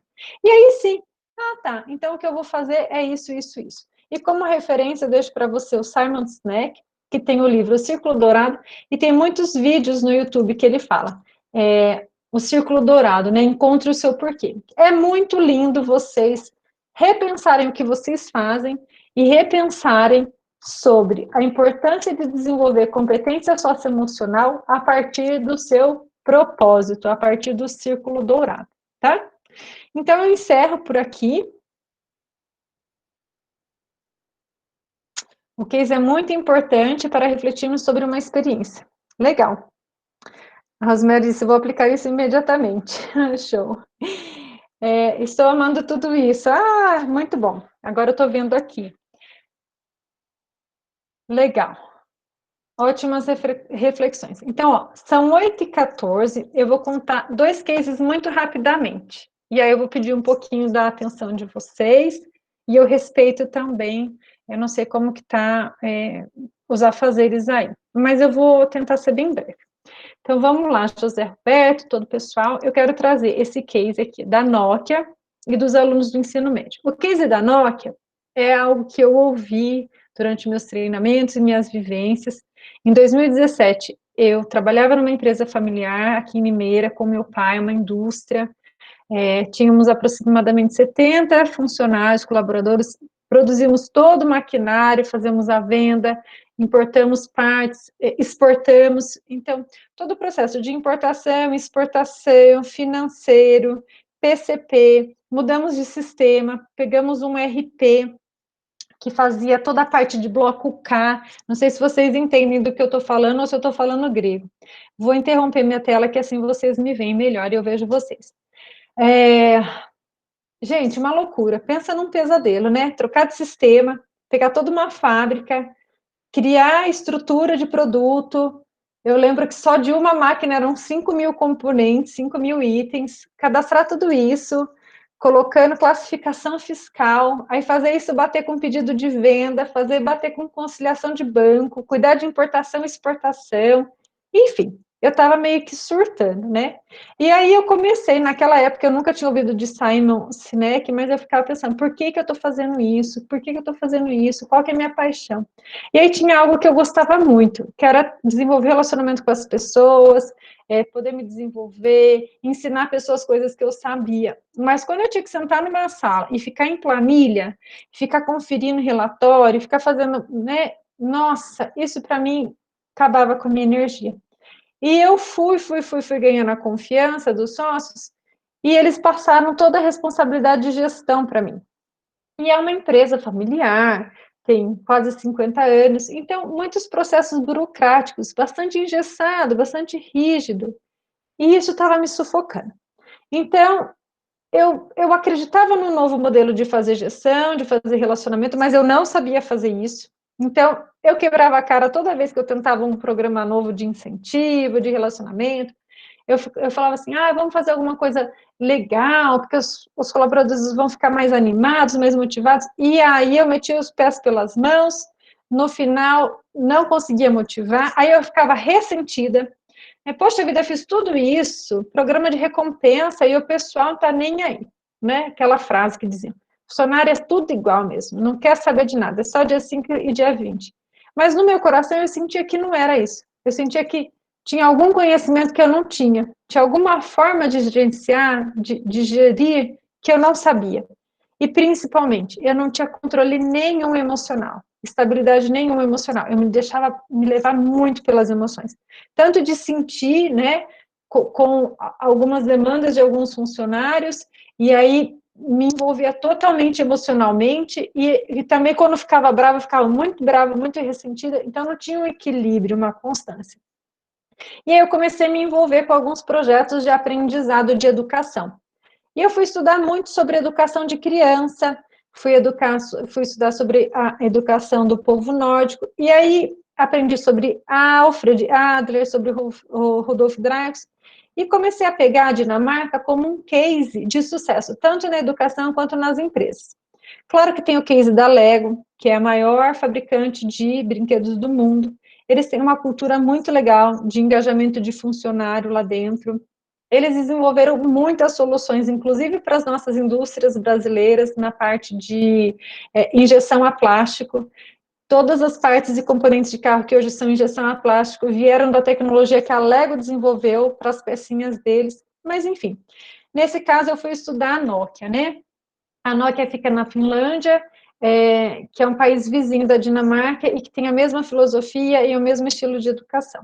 Então, como é que eles pegaram tudo isso que eu falei para vocês hoje, competências socioemocionais, soft skills, aquelas 5 competências, comunicação, colaboração, empatia, resiliência, autocontrole, senso de comunidade, e fizeram algo ótimo com isso. Como isso se traduziu na prática?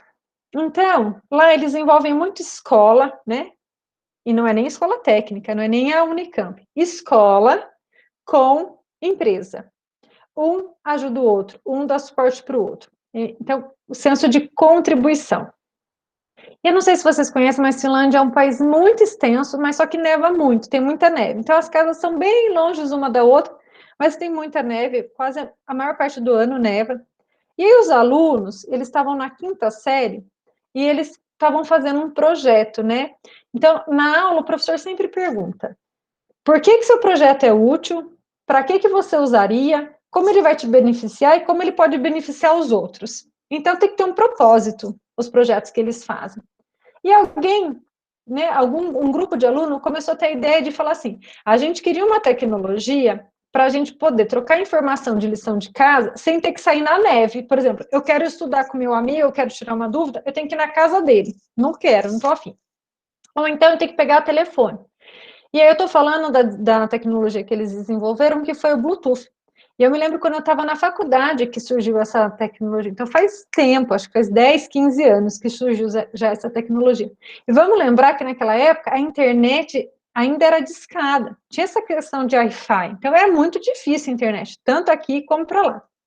E eu vou lembrar um pouquinho antes ainda, que na década de 80, 70, 80, o Brasil e a Finlândia e a Dinamarca competiram no mundo com eucalipto e celulose. E aí quem ganhou a concorrência foi o Brasil, passou a ser fornecedor de celulose e eucalipto para o mundo. E a Finlândia, como é muito menor do que o Brasil, e neva o ano inteiro lá, ele falou, nós não podemos nem competir, só que a gente vai morrer de fome, se a gente não investir em alguma coisa logo, né, porque a gente não vai ter recurso.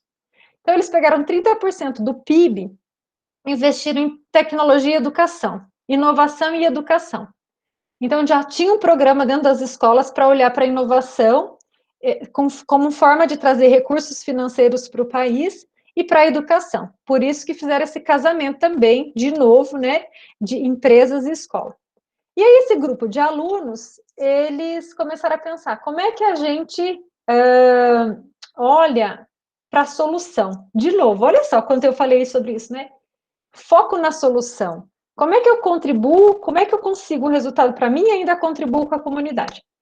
E aí eles trouxeram engenheiros da Nokia, né, e começaram a pensar numa tecnologia e criaram o Bluetooth. Levaram para dentro da fábrica, criaram o Bluetooth. E aí, quando eles criaram o Bluetooth, que é uma tecnologia que, por aproximação, você consegue compartilhar dados sem custo, sem internet, né, sem nada, sem ligação telefônica, no conforto da sua casa, é por aproximação, mas nem tanto. Vamos pensar no nome. Qual que é o nome que a gente vai dar para essa tecnologia? E aí tem uma lenda de um viking, né, que os vikings são conhecidos dos países nórdicos, que ele tinha o nome de Bluetooth, dente azul. Mas por que ele era reconhecido, né? Olha só a teoria de Alfred Adler aqui, ó, fazendo sentido. Por que ele era referência como viking? Porque diz que ele conquistou muito espaço, muito território, na época que ele era um desbravador, um viking. Então, nos países nórdicos teve muita guerra, muita batalha para a conquista de território. Muitas mortes, né? Até que eles são viking, brutão. Mas esse viking, ele foi conhecido por uma outra estratégia. E até vi na internet essas lendas aí, que passam. Ao invés dele brigar e guerrear, o que ele fazia? Ele chegava nos territórios com muitas garrafas de bebida. Lá eles têm uma bebida que chama Snapple, não sei, alguma coisa assim, que é uma mistura de uísque, vodka com gosto de canela. E aí, ao invés dele chegar lá e brigar, né, bater de frente, ele vinha com as garrafas de bebida, ele fazia amizade, ele falava, gente, vamos ser camarada, brigar para quê? Vamos todo mundo conversar. E aí ele conquistava as pessoas, ele, né, dava o ponto de vista dele. Olha, eu acho que é muito melhor se a gente se unir, todo mundo pode ser amigo, e a gente vai aumentando o território. Esse território não é só meu, não é só seu, mas vai ser de todo mundo. Então, ele conseguia criar conexão, usava uma boa comunicação, uma comunicação bem assertiva, bem empática, e aí ele conseguia que todo mundo contribuísse. Então, ele foi o que mais conseguiu o território fazendo amizades. E aí, por ser referência e ser essa lenda, eles falaram assim, vamos dar o nome da tecnologia de Bluetooth. Então, se vocês repararem no sinal do Bluetooth do celular, ele é o chifre do viking, né, que forma o sinalzinho do viking e forma um entrelaçado também, como se fosse conexão. E aí, eu volto nesse último slide que eu deixei para vocês, né, para compartilhar. Então, o grande desafio que vocês têm, quando vocês pensam em competências socioemocionais, não é só desenvolver aquelas habilidades que a gente conversou, né, que vocês falaram, mas olha só, quando eu penso em competências socioemocionais, eu tenho que pensar também, qual que é o meu porquê? Qual que é a minha paixão? No que eu acredito? Como que eu contribuo? Como que eu faço a diferença? E o que eu vou fazer a partir de agora? E aí eu trouxe esse case, prestem bem atenção nessa tela. Eu trouxe esse case para um colégio, onde eu faço um programa de mentoria, e eu estou fazendo um atendimento com alunos do ensino médio, porque a demanda que chegou para mim foi o seguinte, olha, eles estão desinteressados, desengajados, eu tenho muita queixa de que estão se sentindo desestabilizados emocionalmente, e tinha uma preocupação muito grande por parte da coordenação, como é que a gente vai lidar com esses alunos, com esses jovens, nesse momento de pandemia, com isolamento social. A gente sabe que o contato social, o convívio social para eles é importante, e a gente está vendo todos declinarem, né? Como é que a gente recupera esse entusiasmo desses alunos? E eu entrei lá com o meu trabalho, e eu tentei muitas estratégias, muitas ferramentas, assim. Eu sempre entrava e parecia que eu ficava falando para as moscas, né? Não conseguia ter interação, não conseguia trazer eles, não conseguia ter nem resposta do outro lado. E aí um dia eu falei, vou apostar todas as minhas fichas, né? Vou perguntar, o que vocês querem? Qual que é a sua paixão? O que você quer fazer? Como você quer fazer? Por quê? E fui perguntando, né? Me conectando para eles trazerem o que eles queriam. Passei vídeos desse Simon Sinek sobre missão, sobre o Círculo Dourado, dei atividade para eles pensarem, para eles refletirem, e propus para a gente construir juntos qual seria a nossa missão, por que a gente se juntaria ali todas as terças-feiras à tarde, com qual propósito, e aí eles trouxeram, eles criaram em cima do nosso programa de mentoria socioemocional, competência socioemocional, aquilo que fazia sentido para eles. E ficou mais ou menos assim a construção que eles trouxeram. Não vou colocar nome, porque eu não tenho autorização para compartilhar, mas foi muito legal, que foi uma construção em conjunto e eles trouxeram assim, né? Então, lá quando se pergunta assim, ó, qual é o seu porquê? Qual que é a sua paixão? E eles dizem assim, que o grande porquê deles, a grande motivação deles, é fazer a diferença na sociedade. Eles têm esse sonho, essa paixão em fazer a diferença, né? Seja na parte social, na parte política, e olha só, para quem estava sendo visto como alheio da sociedade, como quem não está interessado e engajado, eles trazem isso com muita paixão. Eu quero fazer a diferença, quero ser importante, quero deixar minha marca, quero criar um legado. E aí eu pergunto, mas como? O que você faz de especial? Qual que é o seu grande diferencial? E como que o programa de competência socioemocional e aprendizado socioemocional vai te ajudar a fazer isso? Então, eles trazem assim, a gente precisa da estabilidade emocional para a gente poder se autogerenciar, para a gente poder se autorregular, para a gente poder mensurar os nossos comportamentos e as nossas atitudes. Então, como a gente espera fazer isso? É buscando recursos emocionais, é buscando a inteligência emocional que a gente precisa para tomar as decisões certas. E aí eu pergunto assim, então o que vocês vão fazer a partir de agora? E aí eles definem assim, nós vamos usar os espaços, né, de aprendizado socioemocional com você, para falar de como a gente está se sentindo e para ouvir como os outros estão se sentindo. E a gente vai apoiar um ao outro nas nossas dificuldades e naquilo que a gente tem mais facilidade. Que aí eles fecham dizendo assim, quando eu ouço o outro, quando eu percebo o outro e eu vejo que ele passa pelas mesmas coisas que eu me sinto mais confiante. Eu sinto que eu posso superar esse desafio, eu sinto que eu vou conseguir, isso me fortalece. Então, foi dessa forma que eu consegui trazer para a realidade desse grupo que eu trabalho, tudo isso que eu trouxe de conceito para vocês. Não foi fácil, né? Demorou mais ou menos uns 6, 7 encontros para eu conseguir tirar tudo isso deles, nas palavras deles, mas é a prática, né? Então, como vocês conseguem se conectar com os alunos ou entre vocês, como a comunicação pode ser usada a serviço dessa conexão e desse vínculo, e o que vocês esperam conseguir, né, e como contribuição, ou como vocês esperam contribuir com os alunos, com a equipe de vocês, com o grupo de orientação pedagógica, a partir desse conhecimento, dessas habilidades socioemocionais. E é isso, gente, esse case, como eu misturei uma experiência lá fora, né, de empresa, com algo real dentro de uma escola. Então, para dizer que sim, é possível. É desafiador, às vezes é angustiante, mas é possível. E eu acredito que vocês dão conta, vocês podem fazer isso, mas precisa de prática, precisa de treinamento, tá? O Edivaldo está dizendo assim, data muito oportuna, sua palestra hoje está vindo como um presente, parabéns. Ah, obrigada, Edivaldo. E a Rosemary, concordo, Rofado. Então é isso, gente. O que eu senti é que eu podia contribuir, eu entreguei para vocês. Agora eu fico à disposição, se alguém quiser fazer perguntas, tirar dúvida ou contribuir com alguma coisa, estou aqui.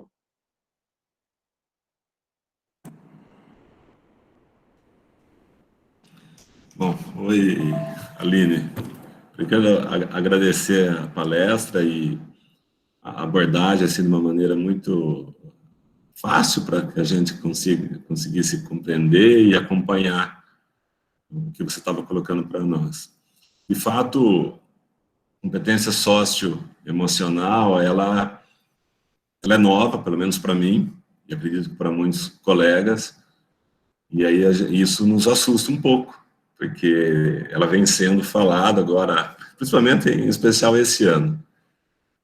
O colégio ele passou por um estudo e uma reformulação dos nossos cursos, e coincidiu, o período de reformulação, o início da reformulação coincidiu com a homologação da BNCC Ensino Médio. Então, estudando a BNCC, a gente via lá competências socioemocionais, tudo. E, de uma certa maneira, embora não seja novo, né, um tema novo na educação, mas para nós tem sido. Acho que para nós, quando eu falo assim, para o sistema educacional brasileiro, ele é muito recente. Mas agora, sabe, com a sua palestra e com as informações que a gente tem a respeito, tudo, isso já vai dando segurança para que a gente se desafie a entender melhor isso, como trabalhar essas competências, como ajudar os nossos alunos a desenvolver essas competências, né?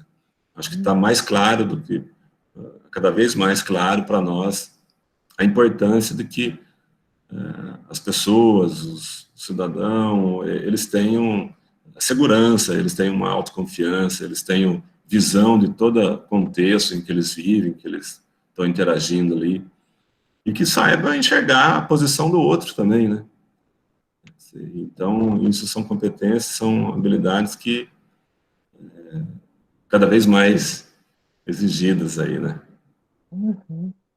É isso, eu, a princípio, quero agradecer essa brilhante palestra no dia de hoje, que você foi hoje, para nós aqui, você foi uma professora, assim, espetacular. Obrigado. Gratidão. Eu não tenho nenhuma pergunta, eu quero ver se os meus colegas aí querem aproveitar aí e conversar com você. Muito bem.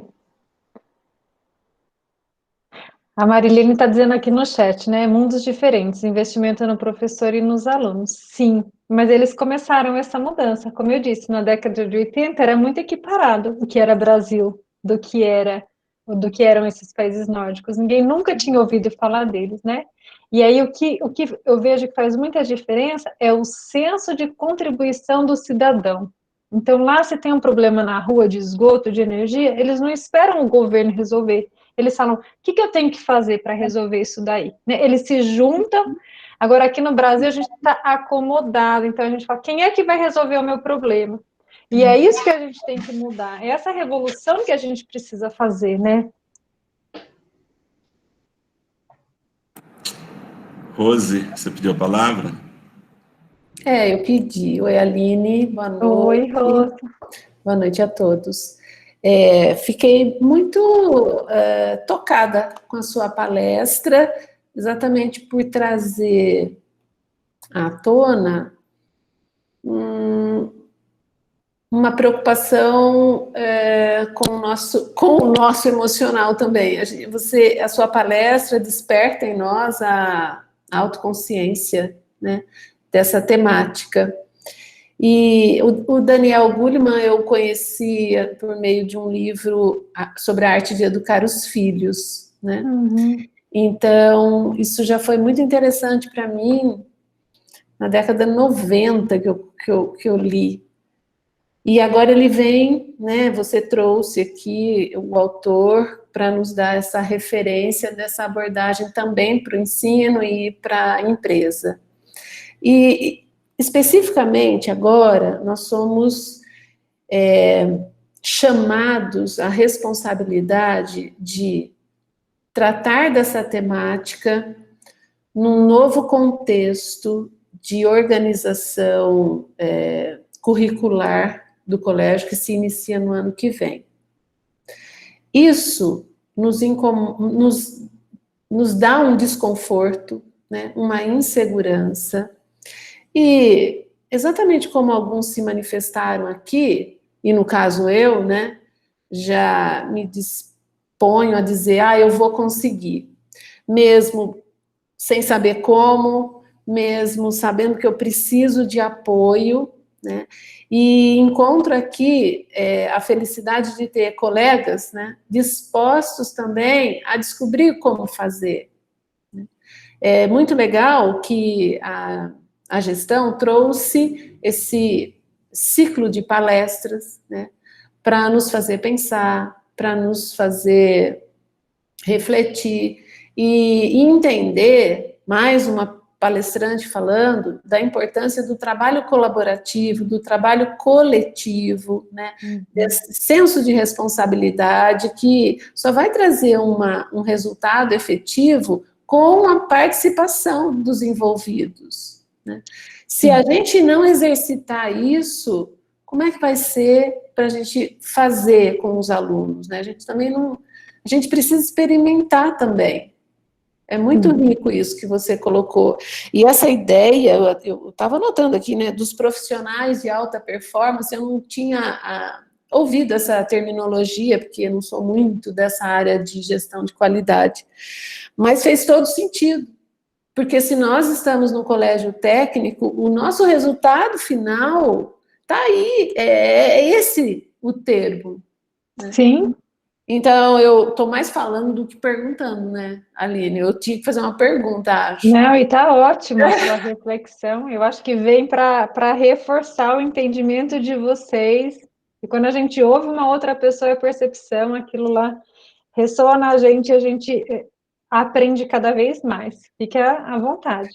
Então, assim, é muito importante todas essas palavras que você destacou, né, essa lista de competências e sobre as soft skills no mercado de trabalho, isso tudo é muito valioso para a gente, que a gente tenha o dever de fazer um planejamento voltado para esse novo ensino médio.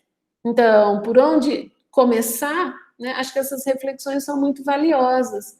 Estava pensando aqui, eu vou conhecer um aluno novo que vem de um lugar diferente, vários alunos, né?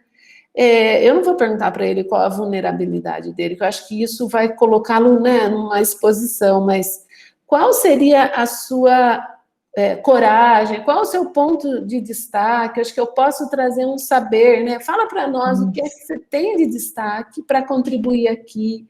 Acho que isso pode enriquecer, pode ser um ponto de, sabe, de aproximação com eles, né?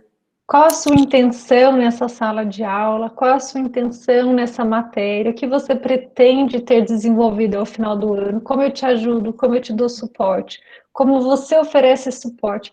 Esse check-in, você pode sempre mudar, né? Essa última pergunta. Então, a intenção pode estar relacionada a um projeto novo. Qual a sua intenção com o programa de competência socioemocional? Foi essa pergunta que eu fiz nesse colégio, né?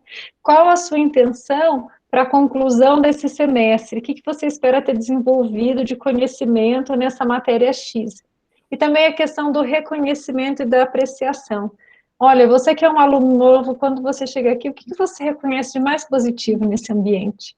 E quem já está aqui há mais tempo, o que você aprecia de bom? Treinar o nosso olhar para o que a gente tem de bom, porque a gente tem esse costume, né, de reclamar, de achar que nunca é bom o suficiente. E quando a gente passa a valorizar o que a gente tem de bom e as nossas fortalezas, a gente aumenta a autoestima, a autoconfiança. Então, de novo, esse entusiasmo. São perguntas simples, mas que a gente pode estar sempre treinando para desenvolver. Tanto em nós, como entre os colegas, pode fazer isso em reuniões de professores, né? Porque às vezes a gente só reclama também. É só demanda, mas o que eu reconheço e aprecio nos meus colegas, nessa instituição onde eu trabalho, e uma oportunidade de reconhecer. Eu escrevi isso no e-mail para a Suzy. Eu sou limeirense, me enche de orgulho saber o movimento que vocês estão fazendo e o quanto a nossa cidade vai ser beneficiada com essa reformulação que vocês fizeram. Eu fiquei emocionada quando ela escreveu, contou, olha, é novo, a gente está tentando, eu falei, mas que bom, deram o primeiro passo, e é isso, Rosemary, é isso. vocês vão começar a treinar, vão subir na bicicleta e começar a pedalar. Vai acontecer de, eu não sei, eu preciso de ajuda, eu preciso de orientação, eu estou angustiado, eu estou frustrado, mas vai para a fase 2. Daqui a pouco vocês estão aí na fase 3 e falam, nossa, nós estamos com aquele o sentimento de dever cumprido, realizado, nós somos poderosos, né? Nós somos poderosos. E aí, qual vai ser o novo desafio? Acho que foi o Zé Roberto que falou. Qual que é o novo desafio? Porque esse daí já ficou muito fácil, né? Então, entender que é um processo também. Legal, legal. Eu vou deixar a fala para outros, senão a gente vai ficar aqui conversando. Obrigada, viu? Gratidão.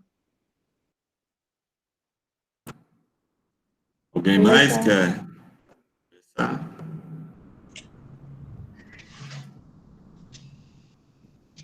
O pessoal está contribuindo aqui no chat. Eu gostaria. Legal. Na verdade, eu queria só corroborar com tudo que a Aline falou, porque eu vivi lá em países nórdicos e eu estou dando spoiler do que vai ser semana que vem, não pode, né? Mas a Aline já começou aquilo que eu vou finalizar, que é exatamente isso, a cultura de empresa, de todo mundo junto. O problema não é do outro, é meu também, cada coisa. Então, eu queria mais dizer que eu vivenciei isso no dia a dia, e isso realmente, esse trabalho que está sendo proposto, que eu também me encantei quando a Rose falou comigo, também com a Suzy, com o professor José Roberto, realmente eu falei, nossa, que coisa boa. Então, acredito que isso, de alguma forma, vem colaborar com todos, quem vivenciou essa mudança, que já é uma coisa normal lá, que a gente sabe que já é uma vivência. Então, eu queria só agradecer, e só dizer que você já começou aquilo que eu vou terminar. Olha, tá vai ser imperdível, hein? A próxima encontro. Todas elas são boas. E vai uma concha que vai se moldando para finalizar. É exatamente isso. Eu estou muito feliz. Acho que vocês estão fazendo um trabalho muito bacana, viu? Obrigada, Liliane. Alguém mais que queria fazer uma colocação, alguma pergunta? Enquanto o pessoal pensa, Aline, eu queria fazer um comentário com você. Na verdade, é compartilhar uma experiência própria, e ponto até profissional. Eu sou professor de educação física. Eu estou na gestão do colégio, mas antes de assumir a gestão, eu me afastei de um trabalho que eu faço junto à Prefeitura Municipal de Limeira, um programa com trabalho com crianças e adultos também, especial. E uma atividade era ensinar a andar de bicicleta. São várias atividades esportivas, atletismo, natação, e uma delas aprender a ensinar a andar de bicicleta. Era o que mais me motivava ali com os alunos. Com esses jovens, com esses indivíduos especiais, a gente tem que ter um cuidado diferente. Mas é curioso, porque você colocou para nós como exercício de que subir na bicicleta é um desafio, aquele medo, aquele apoio, eles também precisam disso. Esperança no que você está fazendo com eles, no apoio. Eles chegam até a última fase. E eles têm uma diferença. E eles gravam de uma determinada maneira, principalmente autistas, que eu trabalhei bastante com autista. Principalmente, quer dizer, na próxima aula, você tem que repassar. Talvez seja importante, porque não apenas as pessoas que são especiais precisam repassar, às vezes, o que ela está com cuidado nela. Mas passa uma semana, ele vem para a aula, ele já está na última fase. Se você simplesmente entender que ele já passou por todas as fases e falar para ele, pode andar de bicicleta, ele não consegue. Existem níveis diferentes, mas em alguns níveis você tem que falar de novo, olha, para subir na bicicleta, segura, freia, é o beabá, vem desse lado aqui, sobe primeiro, levanta a cabeça, endireita o guidão, depois põe o pé no pedal, levanta a cabeça, olha para olhar para o chão. Depois você começa a pedalar. Ele recupera isso na memória e sai certinho. Se você simplesmente dá a bicicleta mano para ele lá, ele não consegue, ele não sai. Então, quer dizer, são características, às vezes, no indivíduo que tem uma necessidade de um apoio maior, mas que, às vezes, a gente precisa desse apoio também e que alguém nos relembre a todo momento. Olha, você está pulando alguma etapa, você esqueceu alguma coisa. Porque, às vezes, é natural. Isso eu já ensinei. Você está com má vontade comigo. Mas, às vezes, as pessoas precisam desse apoio, dessa lembrança. Então, na verdade, eu queria compartilhar isso com você. E eles chegam num nível, assim, num estágio, assim, que até a gente se emociona. Só de lembrar, a gente já fica emocionado, porque as pessoas falam, mas nunca que ele conseguisse ou ter uma liberdade dentro de uma piscina cadeirante, que você precisa colocar em 3 dentro de uma piscina, e de começo segurar em 4 dentro de uma piscina, porque ele não tem o movimento de perna, tudo controle, e ele consegue sozinho depois.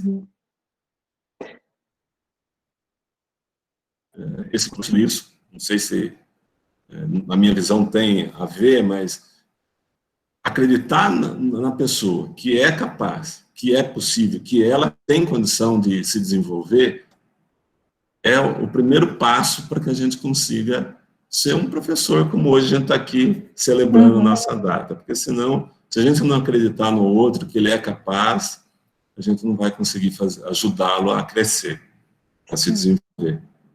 Então, muito lindo o seu relato. Teve aqui, ó, o Carlos, ele escreveu, não desprezes o dom que há em ti. Timóteo 4,14. Essa palestra ele nos ensina isso. E aí pega um pouquinho da sua fala, e eu lembro de uma frase que Alfred Adler gostava de falar muito, Rudolf Dreikes falava muito, que é assim, ó, eu vejo a cena.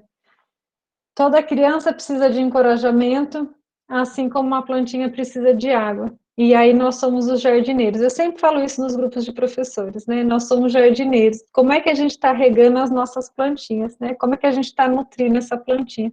Será que ela vai crescer, ela vai se desenvolver? E quando essa plantinha não está crescendo, não está se desenvolvendo, nós, como jardineiros, o que a gente precisa fazer?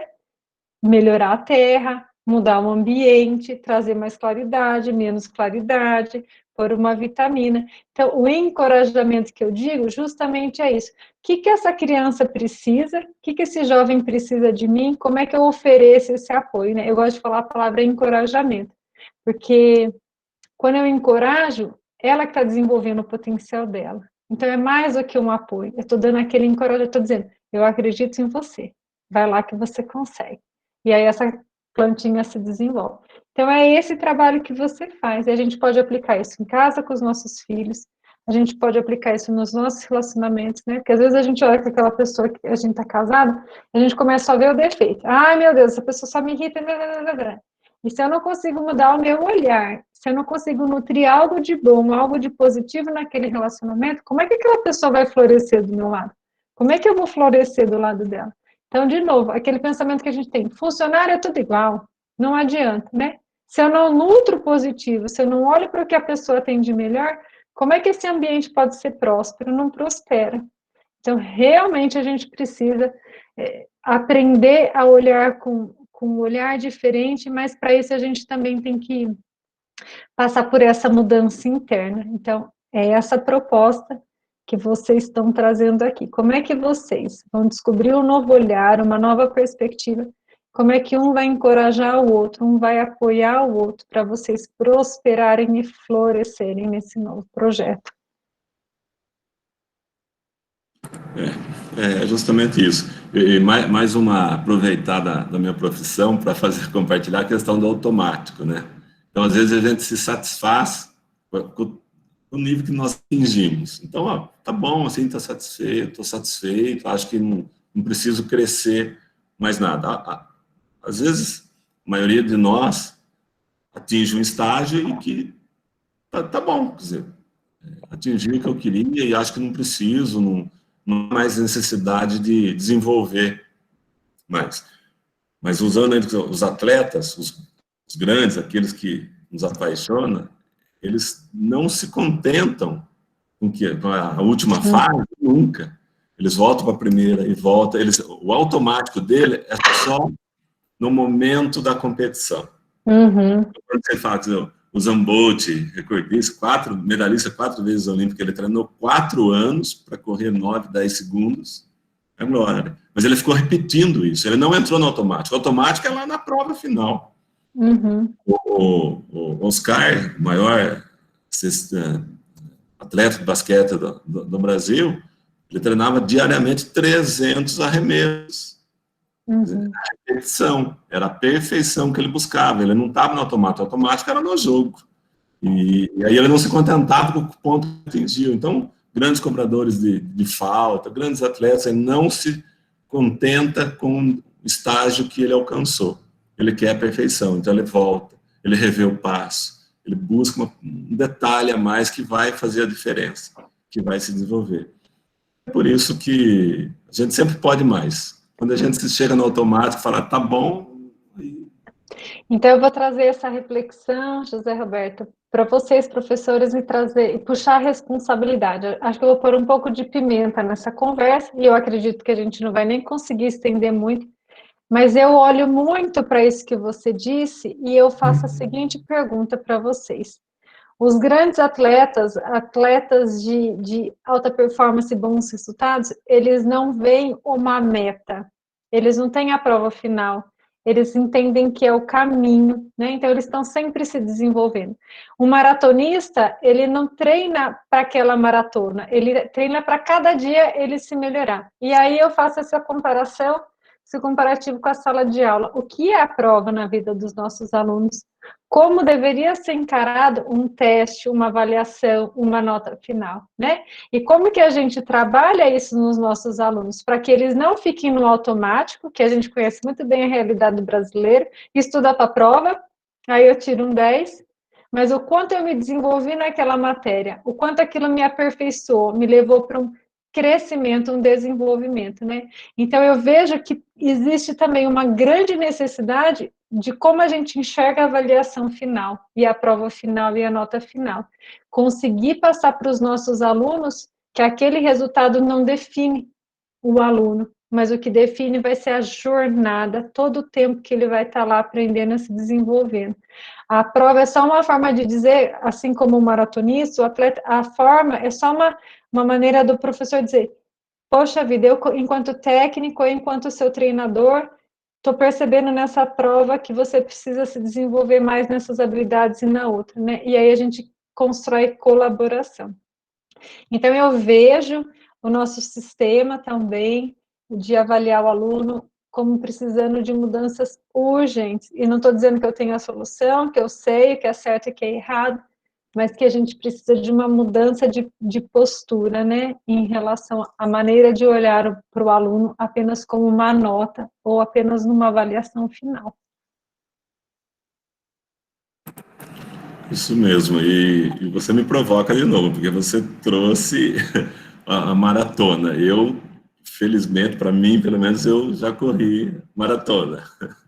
E vou falar, é uma experiência assim, de fato, chega na hora da prova, a gente até brinca, né? A gente já corria maratona no dia da prova, antes de começar a prova, porque eu treinei, eu sei o que eu fiz.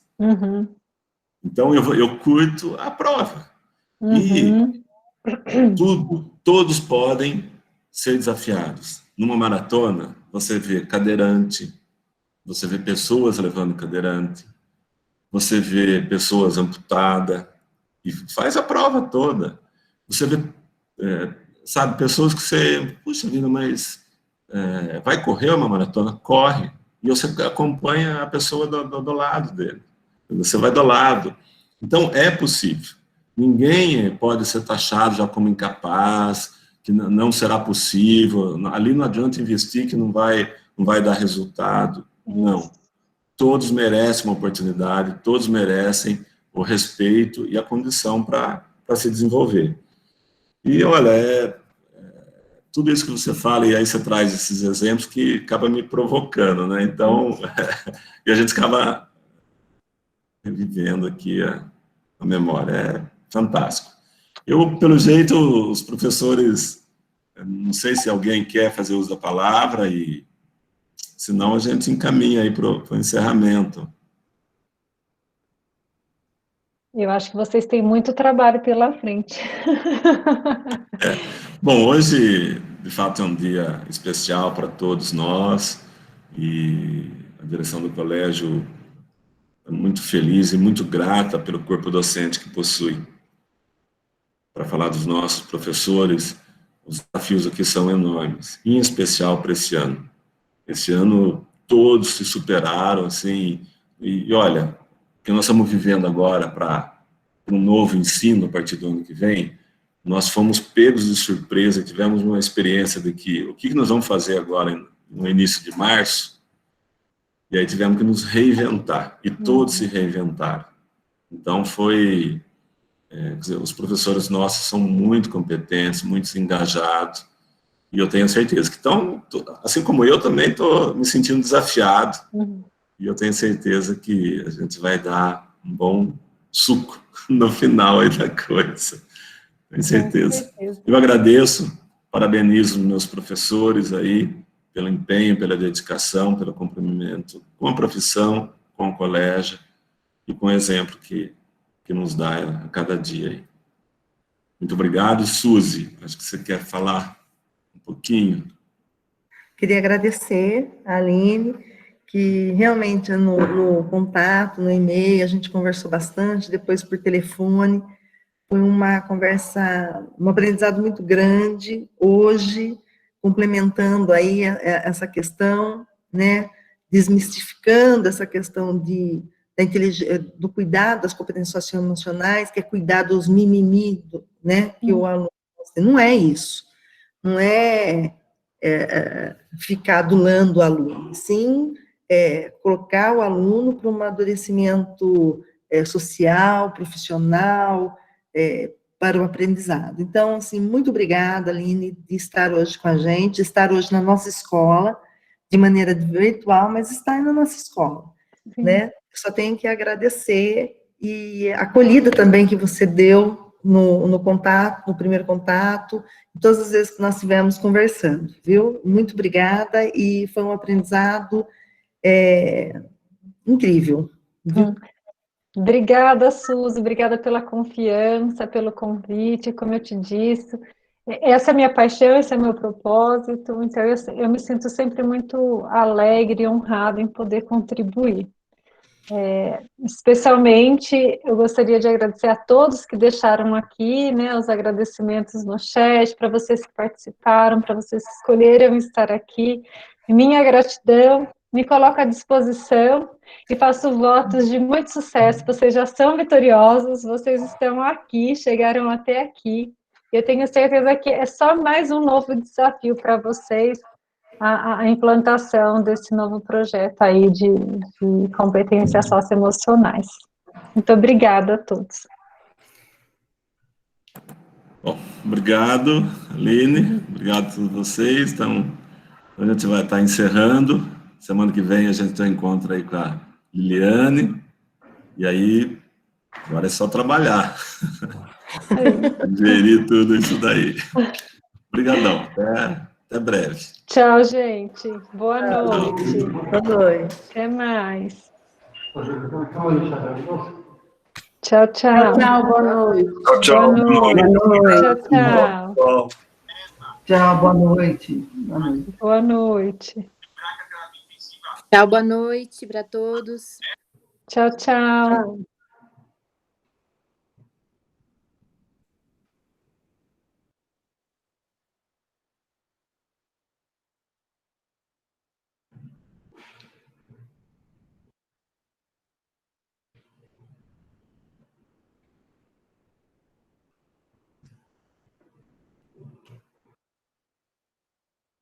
Muitas pessoas participando, muito bacana, né?